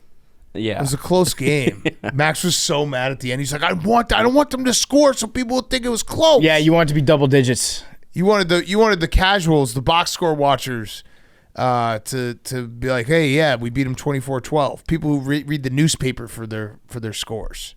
Instead, they see 24-19. They're like, ooh, tight one. It wasn't a tight one. No, it wasn't. The Eagles are awesome. One. Saquon Barkley is incredible. Tell us everything, Max. I mean, there's not really much to say. The Eagles are what they are. They start off slow, and then by the end of it, the defenses just get worn down by Saquon, and he just goes off in the third and fourth quarter. Mm-hmm. Yeah. So it's just like their defense is elite. The defense is incredible. Vic Fangio. I wish I could say that they held them to 12 points. Yeah. Like 12 sounds so much better. 12 is better. And Justin Tucker, though, he's washed. He actually sucks. You actually need to cut him, I think, if you're the Ravens. So Harbaugh said that he wasn't going to kick him out. Now, what Justin Tucker should have done is like 4 weeks ago faked an injury. Yeah. You can't get cut. You're gonna make John Harbaugh cut you. He doesn't want to have to cut you. This is an old Yeller situation. Yes. Where he will shoot you in the head behind the shed if you let this drag out far enough. And just don't make him do that. He doesn't want to do that. No, you don't want that to happen. But it's bad because everyone knows it's an issue, and the Ravens are going to hopefully be playing in big-time playoff games, and it's an issue. It went from a sure thing, this is our secret weapon, to a very big issue. Just make up an injury for yourself. Yeah. You get a bad groin. It's bad. It's an issue. It's an issue. Yeah, it's really. So right now, this year he's kicking at 73%, which is 36th in the NFL. So he's worse than every starting kicker in the NFL. And then, 5 backups? Worse than those guys. That's really bad. It's bad. That's another really extra bad. point today. It's going to be a problem for him in the playoffs. Yeah, it's going to be a very big problem. Do we want to do narratives on MVP? Lamar lost it today. Saquon and Josh Allen, 2-man race. I don't want to. I just like to just be knee jerk. I mean, I don't think he actually lost it because he could probably, depending on if he has primetime games, that's really what it comes down to. You just have to be a 1 or 2 seed and have enough primetime games at the end to have everyone be like, oh shit, he's the best. Yeah, even a great Thursday night game would help at this point. As somebody that has a future on Lamar Jackson to win MVP, I don't want to say it's a 2-horse race just yet, but I will say it's not looking good. No, it's not looking good. No. Because Lamar's playing bad. It's that Josh and Saquon are playing incredible. Saquon had another 100 plus yards. Is he on 2K watch? Oh yeah, big time, big right? time 2K watch. What is he at right now? Are you going to make a shirt for 2K? Sure. Yeah, you might as well. I had a real great glimpse of Eagles fandom just a minute ago before we walked in here. So our President Pug is an Eagles fan as well. And Max and Pug were having a disagreement. Pug was saying that he wasn't satisfied with the win because the Eagles didn't score in the first and third quarter. That's good. That's a winning mentality. He's like, I would have liked to see the first and third quarter have more points. Your first quarter sucked, Max. Our first quarters suck all year. You got to figure that out. Yeah. Oh, he's at 1,500 yards right now. And how many games does he have left? Have you guys had your bye? Yes, I think we have 5 games left. Yeah, 5 games. So he's going to get it. He's average 100 yards a game. Yeah. 100 yards a game is not a problem for Saquon. That's not a problem. Who do you guys have an easy schedule? You play the Steelers. Steelers and Commanders are tough. Oh, you're putting... Yeah. Okay. Commanders nice. Tough. I like that. Appreciate it. Yeah. Respect. Any division game is tough. Tough-ish. Giants with no Dexter Lawrence. Yep. Do you have them twice? Cowboys. Do you have the Giants twice? No, we go Panthers. 100. Steelers. 75. Commanders. 100. Cowboys, Giants. 150. Yeah. 150. That's it. He did. You got it. Congrats. He did it. Congrats to Saquon Barkley on MVP. 2,000 yards. Yep. MVP. That's incredible. I have his MVP 5-1. Oh, hell yeah. Yep. Love that for you, Max. Not 20-1 like the other guy that we have. Who? Who's that? The Heisman. Oh. What's his name again? I can't remember. I got confused. I have him 40-1. I don't look at my bets that much. What? When you said 21, I thought you were remember. talking about Lamar, who I do have 20-1. 40, but then 40. I've got 20-1 also on Travis. I just looked it up. Crazy. Oh, Travis Hunter. That's Yeah, right. Travis It's gonna Hunter. be very interesting. Okay. We're going to Person find to out say. about this guy. We got to learn. We got to learn about him. Who some is more. Travis Hunter? Yeah, seems like a nice guy. Are the Ravens? They're in trouble now. Not trouble, but it's going to be hard to win the AFC North. They're in trouble for home field. Right. And that AFC North, oh man, that would be. Imagine if they matched up with the Steelers. I think they actually right now they would. If the playoffs started today, it would be Steelers hosting Ravens. I think we as a country deserve that. Yeah. We deserve to have Ravens Steelers in the playoffs. It would be Chargers and Texans, which is a winnable game for. That's a Saturday game all day. So yeah. That's early Saturday game. Steelers Ravens. They would maybe do the Monday night game. Yeah. Remember, we have that Monday night game, which is such a shitty disadvantage. You want to look at the playoff matchups right now and say when they would be played? Yeah, sure. Okay. So we've got This is fun. the Bills and the Broncos. Bills and Broncos, I think, would be the Sunday early game, like the noon kickoff. That might be Saturday night. No, I don't think so. I think the Packers Eagles would be Saturday night. You have No, that's Sunday. That's Sunday, like 4:00. Wait. That's a No, Oh, it'd be so Commanders, Eagles. Eagles. Commanders Eagles. That would be maybe Saturday night. They would want to put the Eagles on a night. They like that shit. Packers Seahawks. That would be Sunday afternoon. Falcons Vikings. maybe Monday night. Maybe Saturday. Maybe Monday night. Yeah, they probably would sprinkle that in as like a Monday night game. Yeah. Steelers Ravens would be Saturday night or Monday night. That would be the I night feel like one. Sunday 1 and 4 are like the NFL's best slots though. No, Sunday night. Night. So you definitely have to do Steelers Ravens. That's a Sunday night game Yeah. for sure. Steelers Ravens Sunday night. This is really stupid. The We're doing problem this. is Chargers. The problem is we've got two candidates for early Saturday games. All right, I'm writing this out. Yeah, we got two candidates for early Saturday games. One would be the Vikings at the Falcons. Texans are And then the other- grandfathered into that slot. Yeah, Yeah. Chargers and Texans is the first game. Okay, that's game We're one. set. Saturday night. Hold on, I'm just filling in the spots that I know. Okay. This Bronco- is so dumb. No, this is good. Broncos at Bills is the noon Sunday game. The afternoon game is going to be Packers at Eagles or Seahawks. Packers at Seahawks, and then the Sunday night game is going to be Steelers Ravens. All Yep. right. Yep. Then we have Monday night and Saturday night to fill in, and I believe Saturday night would be shit. Bills Broncos. No, I have that Sunday at noon. No, Saturday night would be Eagles Commanders. Then they would put the Falcons Vikings whole Kirk Cousins thing on Monday Night Football. Okay. I feel good about that. That's a hell of a weekend of football. I feel good about that.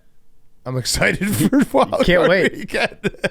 There's gonna be so many changes to the seating and everything. No, but think about it. That's like we just planned out a perfect weekend of football with those. Like that makes complete sense. Now I'm kind of attached to that schedule. And it's December. This is when we start thinking about this stuff. This is when you start putting it in your head, like, hey, playoff football. There's really those 3 weeks where you have the whole NFL playoffs. It's the best because it's basically the middle of the week is just irrelevant in my brain. Where it's like, just get me to the playoff games, and every playoff game you just sit there and soak it in. Oh, love it. Love it. And it's all the road to New Orleans. Max, have you thought about Max Being in New Orleans? being in New Orleans Of course I've with thought the about Eagles? it. Of course I'd be kind of mad at you because that means we'd have to stay longer because you would have to go to the game. I'd get so drunk that Saturday night. We would need to hire you your own Big Dom. like a Big Dom impersonator No. to follow you around and try to keep you sober. No. No, he's got to go all out. We got to let him just do whatever he wants to You do. should hire your own Big Dom. Yep. Yeah, no, that's what would really need to happen. Yeah. Maybe we should go to the Super Bowl with him. I don't know about that. Never been to a Super Bowl. It's pretty fun. It would be fun to go with Max. Me and Rowan would have to go too. Yeah, Rome would come. Rome would be invited for sure. Run it back. Yeah, run it back. I would Let's not. do it. not be able to cheer on the Eagles in the Super Bowl. I An did it Eagles-Bills last Super time Bowl because of the would be- future. Oh, Bills, yeah. Well, With if the Bills won, we'd have to go because we'd would cheer, yeah. probably get to go into the locker room Yeah. after. I would be sitting next to Ed and Alicia. Yeah. Oh, yeah. Be the Wing us best. all week. We should talk Bills, Niners. Bills are awesome. 35-10, they won. Niners are broken. Christian McCaffrey, the walls are back. PCL is what they said. Bonus snow game too. I feel like you only usually get one a year. Yeah, that was an awesome. I mean, the Bills are just built for the snow. It's like their running game. Josh just being able to throw. By the way, congrats to Josh getting engaged. Then scores 2 touchdowns. Has a throwing. He had a passing touchdown, a receiving touchdown, and a rushing touchdown. And his receiving touchdown was passed by himself. Getting engaged, loving it in the snow. This is a guy that does not need dome. No, there it is. Christian McCaffrey's calf exploded. Yeah, I think That it was was bad. PCL. yeah. but it looked like his calf exploded. The Niners are season from hell. It's season from hell. This is one of those games where the snow affected one team way, way, way worse than the other. Yes. Like the 49ers looked like they couldn't walk out there. Yes. And the Bills were just doing whatever they wanted. Did Matt Milano play in this game? I We were doing work during it. I actually don't know. But he's back. He's going to be back. Like the Bills, man. They made a comment. I don't know if it's because they're just building like Green Bay has with a heated turf, but they mentioned like they were talking to Josh and how Yeah, Matt Milano was in the game. He played. Yeah. when they're in the new stadium, the weather might not matter as much. That's something that you say when you're building a new stadium. Yeah, Wait, like what? the stadium's right next to the current stadium. it's you can the pit is right next to it. Whoever was calling it, we were talking to Josh before the game, and I was asking him, the weather when you're in the new stadium won't be as much of a factor. You're going to miss this place, and he was just like, no. Are they saying that they're going to leave the old stadium up so it's going to shield the new stadium from the wind? I don't know, or I think the Packers have like a heated field that like can melt the snow. No, it also Bills is. don't? I It's don't also know. there's like it's not roof. It's not a roof, but it's like a partial roof, so it probably is not going to be as windy. I would imagine.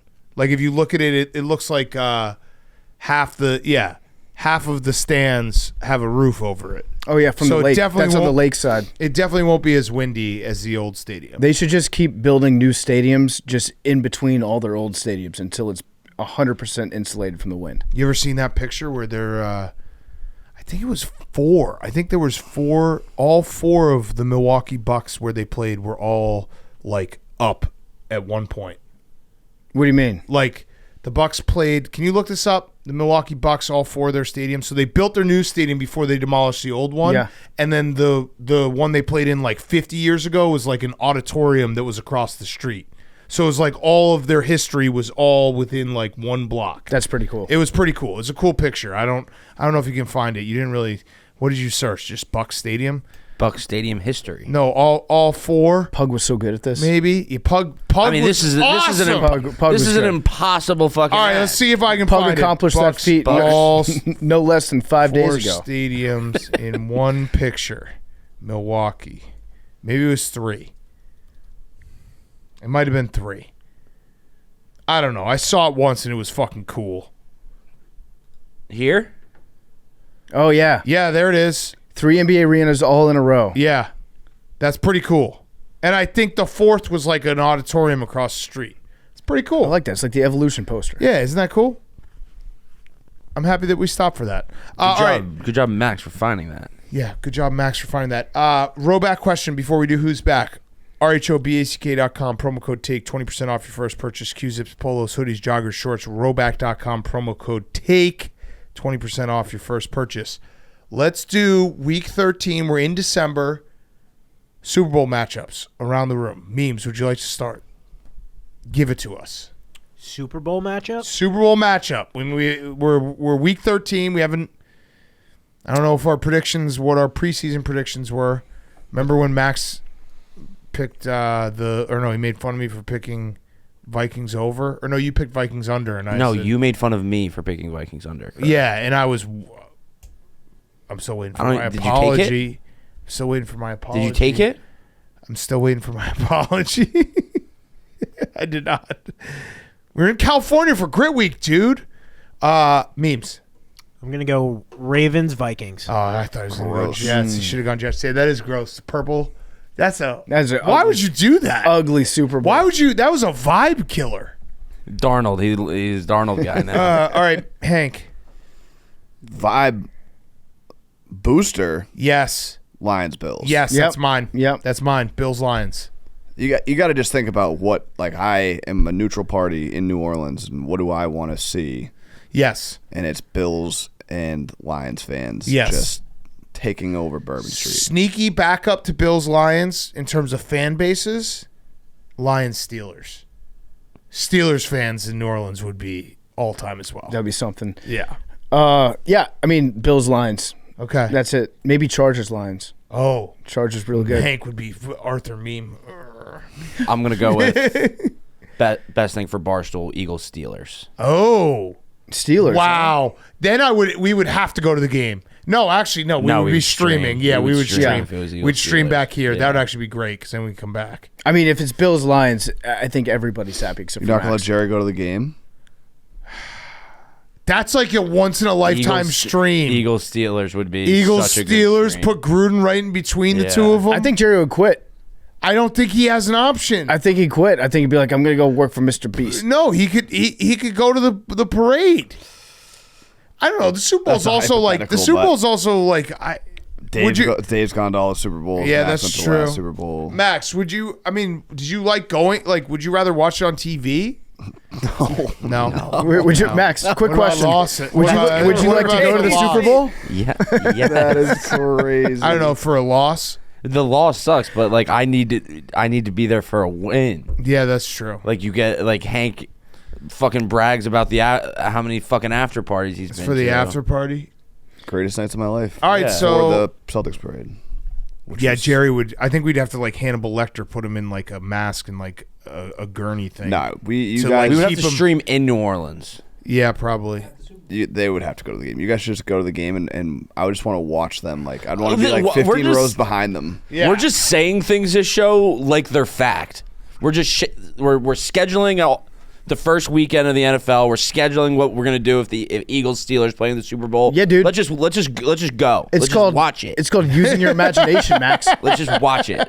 Let's just let things happen. Oh man, what's gonna Cancel happen? the podcast. We're Who definitely gonna cares? come back to. We're streaming here if it's Vikings Ravens. Oh my god, It's gonna What be- memes. What a dick. It's going to end up being Chiefs Packers, and the Chiefs win again. That would. Well, the Chiefs. No, winning Packers would be awesome. good because Yeah, of you. Chiefs winning, beating the Packers would be awesome. I can't. Vikings Ravens is just so. The Ravens. I don't even know what you just did. Memes. The Purple Bowl. What does that mean? The Purple Bowl. I think the only. Can I make a bigger bummer? Oh yeah, Falcons Texans. Falcons Texans would be bummer I city. think the Vikings are actually- there as bummer. I actually think Seahawks Texans would be worse. Seahawks Texans. Yeah. Seahawks Texans would be just like a what? Chargers, No, Chargers would be great for you and me, Max. correct. Ride or die, guys. Correct. Ride that thing. He's getting upset just thinking about it. No, that's not. It's not even a thought. I want the Chargers to prove you wrong. Prove you wrong, mister. All right. Let's do Who's Back of the Week. It is brought to you by our friends at Coors Light. Who's Back of the Week brought to you by Coors Light. No matter what happens between your favorite rivals this week, you've got a chance to win. Just go to the PMT Instagram. Tell us how you prepare for a rivalry game with Coors Light for an opportunity to win the Coors Light rivalry shirt. 5 winners will be selected every Saturday until December 7th. So remember, when rivalries get a little overheated, choose chill and keep things cool by reaching for the Mountain Cold Refreshment of Coors Light. Coors Light's Mountain Cold Refreshment literally made to chill. Coors Light's cold lager, cold filtered, cold package. It's as crisp and refreshing as the Rockies. Perfect for a moment to unwind. Even the biggest rivals agree. When it's time to cool things down and enjoy the game, you choose chill and then reach for a Coors Light. Get Coors Light delivered straight to your door. Visit CoorsLight.com/take, or you can find it pretty much anywhere that sells beer. That's CoorsLight.com/take. Celebrate responsibly. Coors Brewing Company, Golden, Colorado. Henry, who's back of the week? My Who's Back of the Week is the Red Sox? Question mark. Yeah? Oh, PFT alluded to it earlier, and I don't know if it was just because I was home in Massachusetts for the weekend and I was hearing the local reports and propaganda, but I'm seeing some tweets, I'm seeing some reports, I'm seeing Juan Soto's sisters looking at apartments in I love Boston. those. Yeah. The Kirk Minahan guy reported that he's 100% signing with the Red Sox. I saw a picture of Juan Soto at Hertz Rent-A-Car at Logan International Airport. Did you see that one? I didn't see that one, but I've heard it's going to be as early as the middle of this week, and I'm thrilled. His Red hair- Sox are back. Yeah, his hair so grew a lot. he's been he's signing. His sister's, yeah. I mean, why would his sister be looking at places That's true. in Boston? It's always the real estate. Well, it's a beautiful city. It's always the real estate. Does this have anything to do with our good friend Jared Carabas trying to speak it into existence? What did he do? Oh, he's just been tweeting about it. I've just seen him. I've seen that's. I've definitely been brainwashed, and I definitely obviously follow a lot of Boston biased people and accounts, so that's definitely part of it. But I've just convinced myself we're getting Soto. There he is. See, Oh yeah, Oh yeah, holy shit! Juan Soto. that's his sister. No, that's him. Look at the hair; it's long It's hair. him. Well, guys can That's have his long sister. hair too. Some of us have long hair. Yeah. So congrats, Hank. Thank you. That's huge.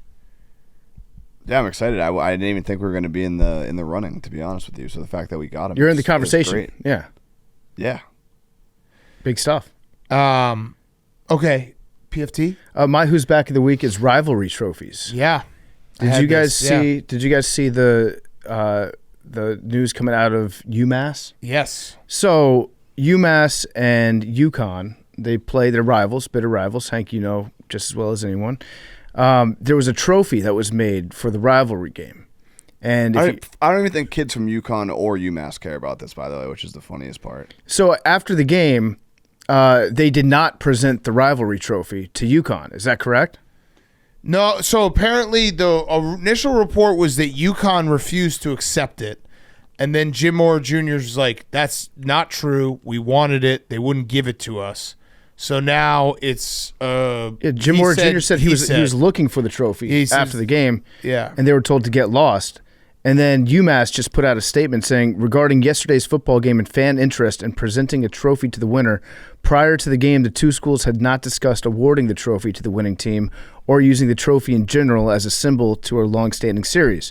The trophy was provided to UMass for the first time earlier in the week, not leaving a lot of time to properly consider an official name, should have been the Come-Ass Trophy, secure a mutually beneficial sponsor, or execute a marketing plan. In addition, series results still need to be added to the base of the trophy. Both schools agree that celebrating our 78-game rivalry requires appropriate planning. So now they're asking for the trophy so that they can award it to Coach Mora and his team. We have no issue with this plan, and for now we'll consider the trophy property of the two collectives to be used at their discretion. It's a jug, by the way. It's the cum jug. It's a cum jug. Yeah. Why did they not give the trophy? Why? I don't understand how this got held. They made a trophy. Jim Moore Jr. wanted the trophy. If you make a rivalry trophy, you have to be prepared to give it away. Yes. If you don't want to give it away, then you just do the Jim Harbaugh thing, and you don't tell the other team about it beforehand. Yeah. And then you just get to keep it if you win it. What was that line in there about we weren't planning on this being a representative of this rivalry? Like, I just love that UConn's always in the middle of these. Yeah. Because obviously the civil conflict, my favorite trophy of all time. Is that dead, by the way? Yeah, what? The civil conflict, is that still? Yeah, well, I don't think they play. They no, should. like you trying to find it. Oh, I found it. The guy won't get the UCF has it, I believe. I basically kicked the hornet's nest that got it out from some guy's garage, who then donated it back to UCF, which sucks because I should have been me. I should have had that trophy. I would have had it in the front of the office, encased, and it would have been like the Clemson Rock. Everyone touches it when they come to work. It would have been incredible. But they fucking robbed it from me. I got to say, this trophy looks like you got it from like a 1980s Pottery Barn. Yeah. They could have put a little bit more time into the trophy. Yeah, I mean, how many times have these teams played when they have like when both teams have a winning record? UConn's had a good year this year. That would be interesting to look up, though, and see like when both teams are above 500. What? Jack Mac's going to get on your ass. No, the UConn's UConn football. UConn's has a football's football been team. very good this year. I said both teams have a winning record. Yeah, he clearly said both teams above 500. It You doesn't. didn't know UConn was having a good year. The wood in this trophy No, I looks do like know a UMass football, not elementary exactly school a desk. powerhouse. Yeah. Yeah, UConn 8-4. They better get a bowl invite. That would suck if they don't. That you automatically get one if you get 6. Nope. They have to. Because What do you they're mean? so They have to get a there's sometimes there's more bowl eligible teams than there are bowls, which is crazy. And UConn being an independent means they don't have a bowl tie-in. So it's like a lot of these, like remember when we had the Barstool Bowl and it was Mountain West versus MAC? They're independent, so they don't have an automatic bowl tie-in. UConn needs a bowl. It'll be bullshit if they don't get one. They went 8-4 this year. Put them in a bowl besides a 6-6 team. Crazy. It would be very funny if they got a bowl and Nebraska didn't. Just for real. Yeah. By the way, I know we're going to do college on Wednesday, but my who's back of the week is Ryan Day. Because that was the worst loss. I actually think that might have been the worst loss of all time. In the history of losses? Football games only? It was a loss that had me for the rest of the day muttering to myself, I can't believe they lost that game. Like, the stakes of that game, there were 20-point favorites. Ohio State is loaded. Michigan doesn't have an offense. They don't have a quarterback. Michigan has had a dog shit season, and they still went in and bullied them in Columbus. They have 2 not quarterbacks. It's crazy. It is wild. And Michigan's offense was so bad, it looked like they were trying their best to give that game away to Ohio State, and Ohio State couldn't do shit with it. And then the penalty on Ryan Day at the end of the game. Yeah. Not good. Not a good way to end it. Not a good way to beat the fraud allegations, Ryan Day. Yeah. And then you almost called him Ryan Gay. Ryan Gay. You did. You were very close. Then the pepper spray. Yeah. It was chaos. I mean, I love rivalry week. What were you going to say, Hank? You say the stakes of the game, but Ohio State is still going to make the playoffs and still can win the national championship. If Ohio State wins the national championship, though, like you saw it, Tate came into the cave today. He's like, if we win the national championship, Michigan will just say they've won 2 in a row because they beat us. Like that, the way the rivalry has gone the last 4 years and the way that Michigan beat them the last 3 years and then won a national title and the whole Connor Stallion shit and everything, it's not just one game. It's like the culmination of it all to get to that point where Ohio State was so much better and to lose that game. And now if they like, I think there's actually a decent amount of Ohio State fans that would be like, if we win the national championship game, this was still a failure of a season because we lost to Michigan. That's how much it means though to those people. And for the fact that they have seniors that have never and will never beat Michigan. Yeah. By the way, I had no problem with if you're a defensive player, I think you're allowed to go fight over the flag and be like, don't plant that flag because the defense of Ohio State played tough. The offense should not get to do that. That was also Jason Avant, Eagle. Do you know that? That's crazy that was Jason Avant who was the one who took the flag back. I also think it's pretty funny that they're... Yeah, isn't that crazy? He's like a sideline reporter for Michigan. I think it's funny that they're fighting over planting a flag into an artificial surface field. Yeah, you can't. Which you can't plant a flag into. Yeah, but it was a bad scene for Ohio State. They got humiliated. I don't know. Maybe I'm being reactionary, Hank. It just feels like that was Ohio State had such a better team this year, and Michigan they weren't even trying this year. They didn't even have a quarterback. And to have that happen is crazy. Max, what are you going to say? It's definitely a failure of a season no matter what. And that is as devastating of a loss as you can get. How can you win that's crazy. Hey, Hank, as a college football fan, rivalry. You know this. You know this, Hank, what would happen? What would happen if Ohio State won the national championship? How do you think Dave would react to that? I know how we've won reacts, back-to-back national championships. He's the embodiment of Michigan fans. We still have the banner. I would say in 30 years, if I'm an Ohio State fan, grad, when I go to bring my kids and I show them and say, and they'll be like, Daddy, what happened that year? We must have killed Michigan. Yeah, because what happens is every time you bring up that national championship, it starts a story. Yeah, and the story is, we beat you guys. A national championship's a national championship. But to be like, we won a national championship and Michigan had a fucking dog shit year and they still beat you. And it's also like, Michigan now has Bryce Underwood. Ohio State has to figure out what to do with Ryan Day. Like, this was the year where you beat Michigan and then you go win a national title and all is restored in the world for Ohio State. None of that happened.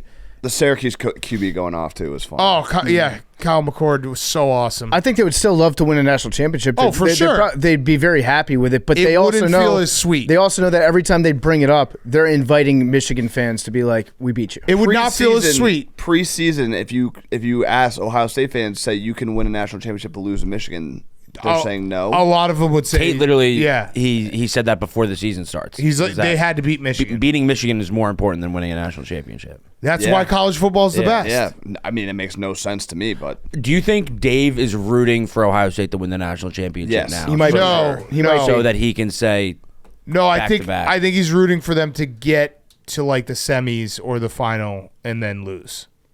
And then he can be like, man, he's going to root for Ohio State, being like, I just want the Buckeyes to be a pro. Because he was doing, he kept on saying, he's like, this is bad for the rivalry. Like, the rivalry's over because you couldn't beat us at our worst.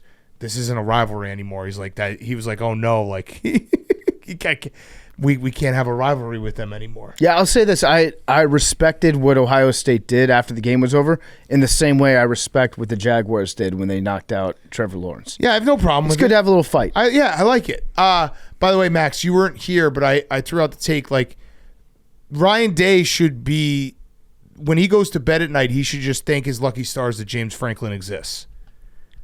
Because James Franklin has basically propped up Ryan Day. James Franklin's playing for a Big Ten championship this year. I understand, but you get what I'm saying.